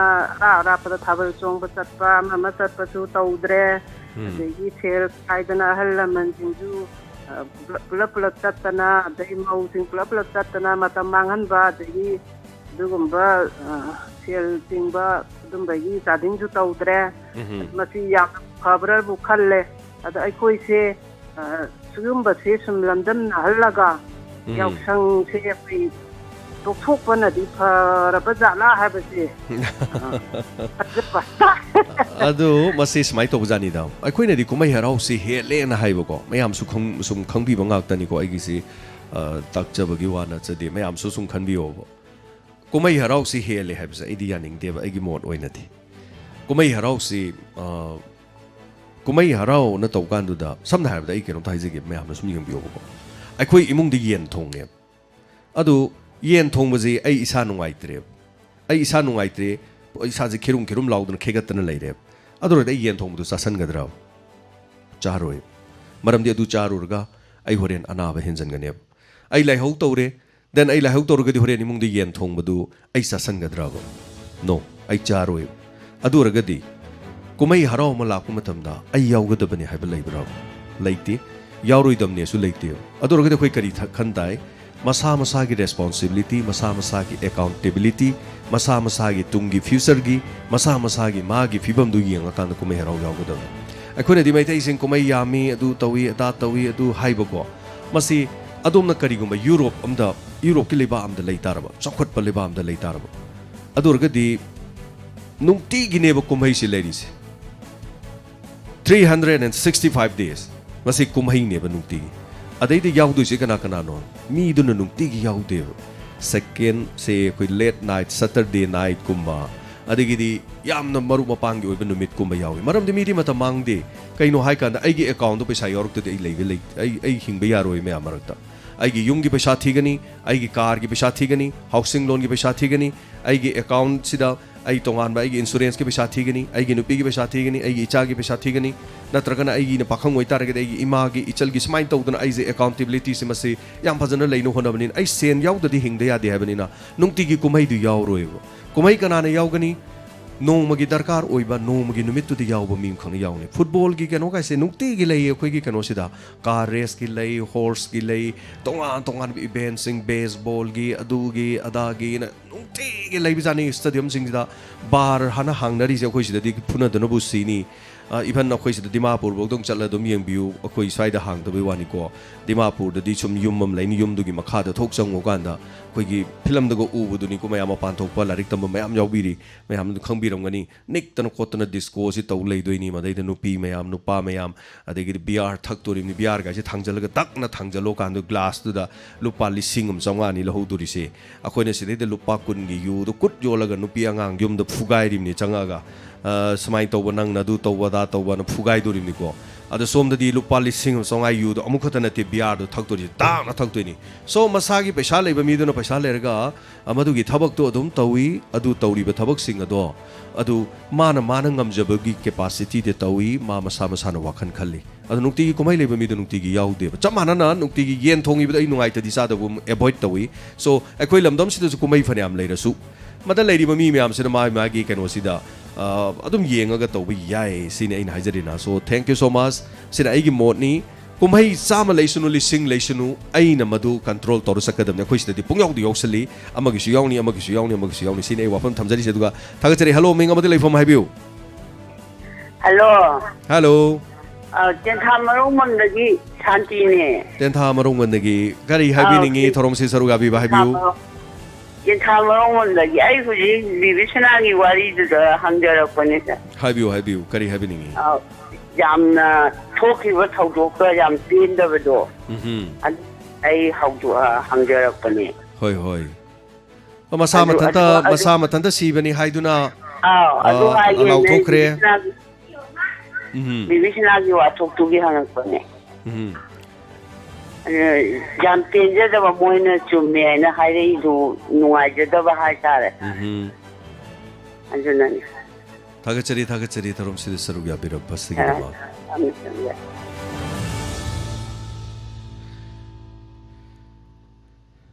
hello minga madele form haibiu to mangla da imalan doni ne haibiu kari habining akhoi mangla yidi kumsi di yaw sangje tawdre do wasen khar du lakre tanadre angai jeng kalapki poti khara tawbadi hena tawdre aduga ngarangi Kita tayai hangmai gi matang abiratai rubai matang no thokna nungai jare aduga thaman jong mai manga tang thaman jong ningana matiam le khidara mo yani na yauraga nungai na haijage tawon hoi thagachari ma saruga birak pasegidama yam nungai jai asigi internet na kudong sa da basi yam thole adubu ai amohana upload tawjarage thoromasi nuksiba support tawbiriba sing idamak hello minga madilai form haibiu hello good evening sir taram nuksare haibiu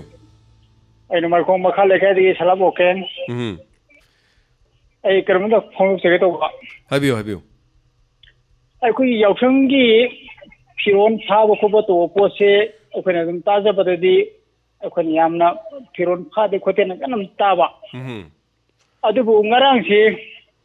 akhona waikong dina kakimuk sa pamatna phiron phaba ki posum yam taba haitare kari phaba ba phiron phaba lambi de phiron tharpa haitare koi ai jo sangi lambi tharpa hai koi tharpa masigi pose akhona di han mamang thadi khona yam ta sa pakanga si pose thona ta da khanja bani Kaking Mok Chapa Post of Wakong the Gina, Kaking Mok Sapase. Kaking Kina Piron Pab of Pyramid, Lupianga, Lupiamakan Masama Pamaga, Tori Matingadum, Piron Paposiam Toyana Panga Bider. Other Queen Jumdagi, Sport of the Gina Tojo Post who can have Mamma Queen Habile, whom a Subtagiana, not a sport of we are away. High Potion Tamjaba. Adubu, Naran Kasi Winadi. When a Piron Pau Posim, when a bida, 3 tato copo, mam to win a posita of Masidan, my other by the Hoi. Ado di Sinelo Bireko? Adu Makatana, Spectre Agido. Hoi. I make cutting it as a Vitareco. Yamuazi? And my day. I don't have a Kudemoto, River, Pesharwina. I'm not a bit of Peggy. About Peggy. Matang Yuba. Kanoja, Konto Wepo, Tagachari, Yamuazi. Tagachari, Hanana Dom Saruga Birakpa Dong, pulling you up from Pondo Piba Sigidama.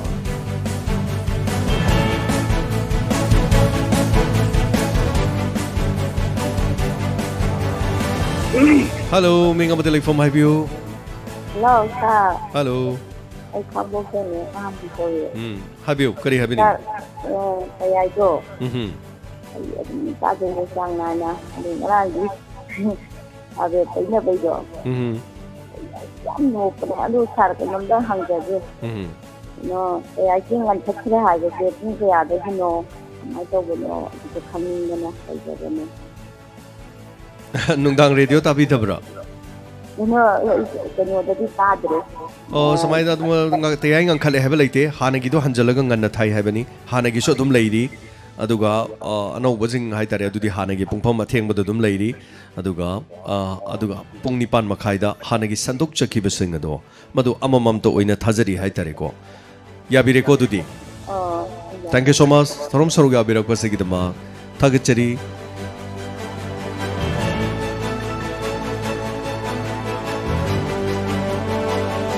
Hello, Ming amadi leifam haibiu. Hello. Haibiu. Ihang Minga leifam haibiu. Ming haibiu. Babi kawe. Kari haibiningi. Hagi thoram ni taabdu yam nungaijaba haitare. Hoi hoi. Ado akhoi sigi hiramai gi yausang gi laigidreba ko. Hoi. Ado yam nokningba masu tamjarakeba. Haibiu.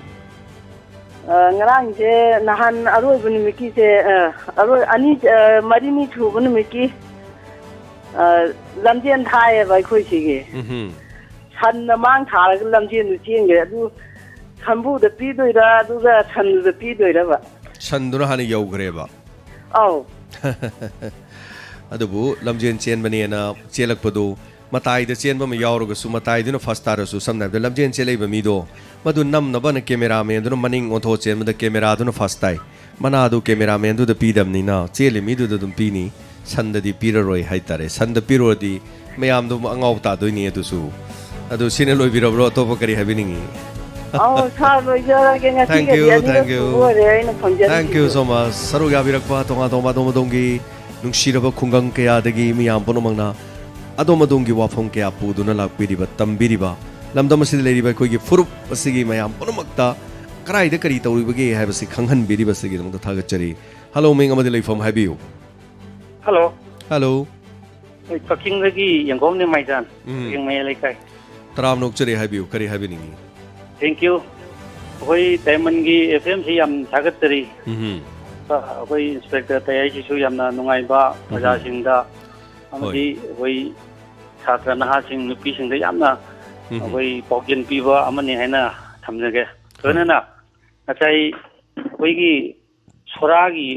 ibema mana kano hoi sora tu lambi si yam fatre na habi gi badu madugi matang da kitang sinokjage sora tu irengban ji hoji anauba 37 AC Kakching gi mayang lamam ramesona pairakpa tha mari manga so pasida koila kano koi black topping thana ba am thuba tha ma ni manung da sukoi khoidana thajargani haibasi lokchari aduga maka tabada koi water supply gi koi sora gi mai bel sing no pa halaman sing si yam kui na hek sora na khundara ko da ngasi ba sing thaktai bani water supply gi adugo koi gi honorable MLA na Pairakpa puidengi manung sida sora palen irengban sigi water supply gi scheme manga ama pa karo kharegi i sanction order thobani aduna sora praja singna koi athuba mata hodi ngasi su koi departmental oiba koi mayam tatna honorable MLA yauraga koi samang jawjaraga water supply gi koi mapam yengerobani athuba matamda sora praja sing water supply gi sing thagani doinana koi sora praja sing gi awaba lambi do mati khara do sora tu irengban lambi je mati athu matangda black topping thakrai manung gan ko sa mati sukoi chodana tharagane hebasi phongdok teri ba tamani do gi amai je uzam hojiki water supply gi scheme se handaki Narendra Modi gi scheme haitare har ghar mein jal haiba 2022 fawgi manung de yumthong khoding de sing phangba haiba scheme du gi matungina paikhalappo water supply gi scheme du oigadoribra natraga tongan ba scheme amo oibibra masi kramai to bibno sir ma adugi scheme makada koi okay rane palyane irengban sida scheme haptarabane okay power da thobane haribasi hojikti kendra amagi haitare lam khudimaki water supply gi scheme se legadabni haiba har ghar mein jal haitare masi ꯑꯩꯈꯣꯏꯒꯤ ꯈꯣꯡꯖꯣꯝꯒꯤꯁꯨ ꯍꯥꯏꯇꯥꯔꯦꯀꯣ ꯈꯣꯡꯖꯣꯝꯒꯤꯁꯨ ꯁꯥꯕ ꯂꯣꯏꯁꯤꯜꯂꯦ ꯃꯁꯤ ꯃꯅꯤꯄꯨꯔꯒꯤ ꯑꯣꯏꯅ ꯏꯍꯥꯟ ꯍꯥꯟꯅ ꯁꯪꯒꯥꯔꯕ ꯌꯥꯏ ꯍꯥꯏꯕꯒꯤ ꯊꯥꯖꯕꯁꯨ ꯂꯩꯔꯤ ꯑꯗꯨꯃꯥꯏꯅ ꯇꯧꯗꯨꯅ ꯄꯟꯕꯤꯔꯦ ꯌꯥꯝ ꯅꯨꯡꯉꯥꯏꯖꯩ ꯉꯁꯥꯏꯒꯤ ꯁꯣꯔꯥꯗꯒꯤ ꯏꯆꯜ ꯑꯃꯅ ꯍꯥꯏꯔꯝꯕꯗꯨ ꯃꯔꯤ ꯂꯩꯅꯕ ꯑꯩꯈꯣꯏꯒꯤ ꯀꯛꯆꯤꯡꯒꯤ ꯁꯥꯔ ꯔꯥꯃꯦꯁꯣꯔꯒ ꯆꯠꯃꯤꯟꯅꯕ ꯇꯤꯝ ꯑꯃꯅ ꯍꯥꯏꯔꯤꯕꯁꯤ ꯑꯊꯨꯕ ꯃꯇꯝꯗ ꯕ꯭ꯂꯦꯛ ꯇꯣꯞꯄꯤꯡ ꯇꯧꯔꯀꯥꯟꯗ ꯀꯣꯏꯂꯥ ꯊꯥꯔꯒꯅꯤ ꯍꯥꯏꯕ ꯋꯥꯐꯝꯁꯤ ꯈꯪꯍꯟꯕꯤꯔꯛꯄꯅꯤ ꯊꯦꯡꯛ ꯌꯨ ꯁꯣ ꯃꯆ ꯍꯥꯏꯕꯤꯔꯛꯄꯁꯤꯒꯤꯗꯃꯛ ꯊꯦꯡꯛ ꯌꯨ सिनी रेस्पॉन्स लाक्पसे लाक्ते हाइयापोंते पुंगनिंगी वारोलदा ngसाइगी हाइबिरंबो वाफमदुदा केंद्रदुगी लेरिबा मियामना तारकांदा रेस्पॉन्स लाइसी मसिनी अतै केंद्रगी सिसु दुम लाक्पिरदि क्याम नुंगाइनिको तादि लोइन तारिंगातनि फजना हाइबदा तादबै वानेबको थिना हाइबदि दुम लोइन ताइबो आइन साइरोदि होरेन ए दुम फालाक्तोइनि हेलो मिंग अमदि लेफम हाइबियो खंगोक्तिने था हम करी मिंग कौबि हाइबियो फक्सम बोनी हाइबियो जंक्शन की अखोय सिददि मी फोंना दे थाना दे दुगो मानिंगम चालुबदि थौरी थाना जन फोना जन साजा तंगा हरिने यो आई कनोम दाइजेगे खांगाबोक्से खुन याम चावे खांगाबोक्से याम चावबा मीसु याम लेबा अदुगा खांगाबोक तो योक्संग कस्तौदे नंगरांग कॉल तोरमी अमनी हाइरक हाइतारे अदुगदि खांगाबोक तो खंगजदमनि मोनि खांगाबो हाइदि खांगाबोक लोइनो उबनि दो ममै थंगदि खांगाबोक जंगोर खांगाबोक ति लान याददनको खांगाबोक योक्संग याम कल्ली हाइबिसिदि याम चुम्मे मफम खर खकी लेकाय अमनी कंदबै वानी लेकाय अमनी ददि लान मंगमदे न हाइनरगी मसे अदोंगे लेकाय ददि तौदेबको अदु सा करी वांदा हाइजे इन सरकारना ngang मयाम बाजारदि खितंग ताबीदना ज्ञान तामिनदना कोइ नुंगाइ कुंसीसी नुंगाइना लेजबदु पांजने दो ज्ञान तानदबसिदा सादजु हाइजेगे न तवजरा सरकारना हाइबद करमनो ज्ञान तानिंगी से करम वाफमनो आई मयाम बाजारदि ज्ञान ताना कोइ लवी नदना हिमिनबदु पामे हाइबा सरकारना हाइबो वाफम से तारगा अदु सरकार नंगांग वादि खितंग मयाम बाजारना ताबीरदि अकोइ म्यादि नुंगाइना कोइ हिमिनबदु पामने अदु खरमना ताबी करे खरमना तारे अदु हनकी सरकार वासी मयाम तानिंगरा कोइ नुंगाइजबा अदु वाफम से सरकारना हाइबो वाफम से करीनेना लेगे करी सरकारना हाइबो वाफम से करमनो मयामने याम इंद्रिजे अदोम खनबीबदा सरकार नंगांगो आदि खर ताहनिंग बाइ ताल मयाम बाजार पुनमक्से ताबीरदि ज्ञान तानि हाइजबे वानिदा करम मरम दोनो सिनी हाइबदि टॉपिक अमा पुखटपियोबा करी मतांग दोनो सरकारना हाइबदा मयामना ताद्रिसे करम वाफम नो कोरोना की मतांग सिरो करी की मतांग नो कोरोना की मतांग तो ओइरे जंक्शन थोक्सी नो थौरी सत्ती नो हाय सरकारना यस अकोइ गनो होली सत्ती नो हाय अदु तिगमदा दि देनीना अदु तिगो पाम देबा कोइ दि सरकार अदगी केनो ताइजगे अदो यस या अदोम नाइदि याम चुमे 100% चुमे याम फजबो वाफमनी अदो मुंग हाइजगे सरकार ने दिदु तौनो दि हायरे अदु सरकार पारिबा मी सिगी हाइतरेको सरकार पारिबा मी दुगी केंद्रदा इसै तोहलबा थाबल तोहलबा लीला तोहलबा अदोरदि अदोम यानिंगद्रा सिदी मु यानिंगद्रा अदोमना अदु इसाइ खुंजेनि आइजे दम यस थागचरी याम नुंगाइजै थोरमसे सरुगाबिबा मसिनी याम लुरी वाफमसे मयामना वारौरिसिना सिनी अखोइददि ngangi अखोइगिदि थिंगी नोइगिदि तौइ दु याब्रा सिनी सि जेम्सना हाइबा नतेको अइना हाइजरिसि मयामना हाइबा मयामगी कमेन्टनी अखोइजे करी हाइतारे मयामगी कंप्लेन बॉक्स नि अखोइजे तुप इरा थादरकवा अखोइगिदि कनामता लेते अमसु हाइतारे अफबा पुनमक्तो अखोइगिनि फत्तबा बिजातसे मसिदि सुंगोइ ओइजनिंगदे दुबु मपाना फरसु मसा फत्रदि उपाय लेतेनि हुइ ngaurदि हुइबु थि आइगी फुरुमना फत्तबा दुदि आइसु दुम याउदोरिमनि अदुना थागचरी मसि पुनमक्से ज्ञान ताहनिंगी इलहनिंगी हाइबो वाफमसेनि सो ngasi gi aroiba caller malokho chage thorom sigi aduga hello minga madela ifam haibiu hello sir ai lo kudai jaram jena sir akoi yatin tap ge ko ye yatin sim ji mati anda si am nuai ta bai tar mati company si akoi Airtel sim nuai te ba nuai te mati yaraga di program yang mati anauba ma akoi singilaga ai atopa singira sum khan mayam ki ho mo tawra ba bai ta ai sim nuai trena sim sin badi jaram set yam lan gani kari tawi hai no khoi di Airtel lu kesh tawdi adom na leibiri ba jaga du da nuai ta boi rom gani ado customer care da phone tawbiu ado ga phone torka da aine leiri si dani madu no khoi gi network tu khara lei khalu kholu wari ga sabadum yabani ado khoi aina pari phone si nuai trena khoi am iho ma ho je hai du di kitang lu ni madu di maram di khoi Airtel pai jai ain pai jai Airtel ngata ni karim tawti akhoi di Airtel si aina leijarib sidiam nungai aduna madu miyam gi ihau lak to mande nungai te bakra di lak pi ko adu jaram jek sina loi bira bro to pa kari kari haibining balai biri ape haijining ga lekre sir thagachari thorom si saruga biba asigi damak aduga hanana thagachari miyam ponamang asigi thorom si saruga biri ba mapung phan biri basigi makhata na kolo ko chararoi ngasigi sandok sa ki ba pungning gi warol gi thorom amhana domna tabining labadi YouTube sida mohana ko yamuk thagacharake loina na Facebook page da 91.2 da mohana thagacharake so thagachari adongi mamalyan matam kai thopiduna ngasi throm sida saruga biri basigi damak internet ngasi di thorom sei kudung cha da bakra thon khre masigi damak to sunga pigri makhata ba thorom taminasi loina na section na lebiu gari tamna thobiu ngasi yoksang loi khre harabasu aikone yoksang makha sangdana bohona biganu yoksang rang loi khre ngasi namuk abir taina bilekhom haibini hayeng na amuk mobile haibini hangsin adu haibini haibo wafam thadok piro matam manghan biganu adongi matam ngasi ama hauki ba haibase adom pokpo numit adongi sibagi numit yekraban thaja bidaba to biganu adongi sigadaba numit yekraban adomna fattaba thabak tawraba adomna sectiondraba adomna gari kana thawraba khudong thiba thabak accident thoklabadi adongi sigadaba numit adudigi amuk ngangkhalaga adom sigadoriba pongliba mapok se amuk khaktani anirak pokpo mapok natti adongi mapok asida domna hinglingi matamna domna nungai ni hingnana nabagi damak hayang un tarakpa matamna domna mai tiklaga nungai na chaba thakpa watana panana nabagi damak adomna ngasi dagi honabi loinana ngasi haiba matam sima manghan kibada adongi damak ta choba mangjaba oigedoribani ngasi haiba numisi kakki bhaiba se adongi sigedaba numitagi ngasi makaksan krabani hayeng ama haukrabadi hayeng ama mukakkani hangsit ama haukrabadi hangsit ama mukakkani nongma nongmagi asumna kakkiduna aigi sibagi pungjadu yoksilaktuna ngasidi miya marakta tillibai koise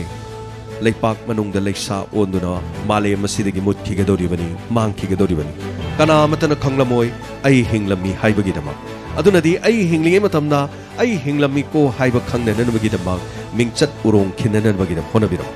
adum leite laire haibagi dama ninghanaba tobiganu leitaba lairaba haibadudi suruga nomaga talaga fangadabani hanba leitana honabiu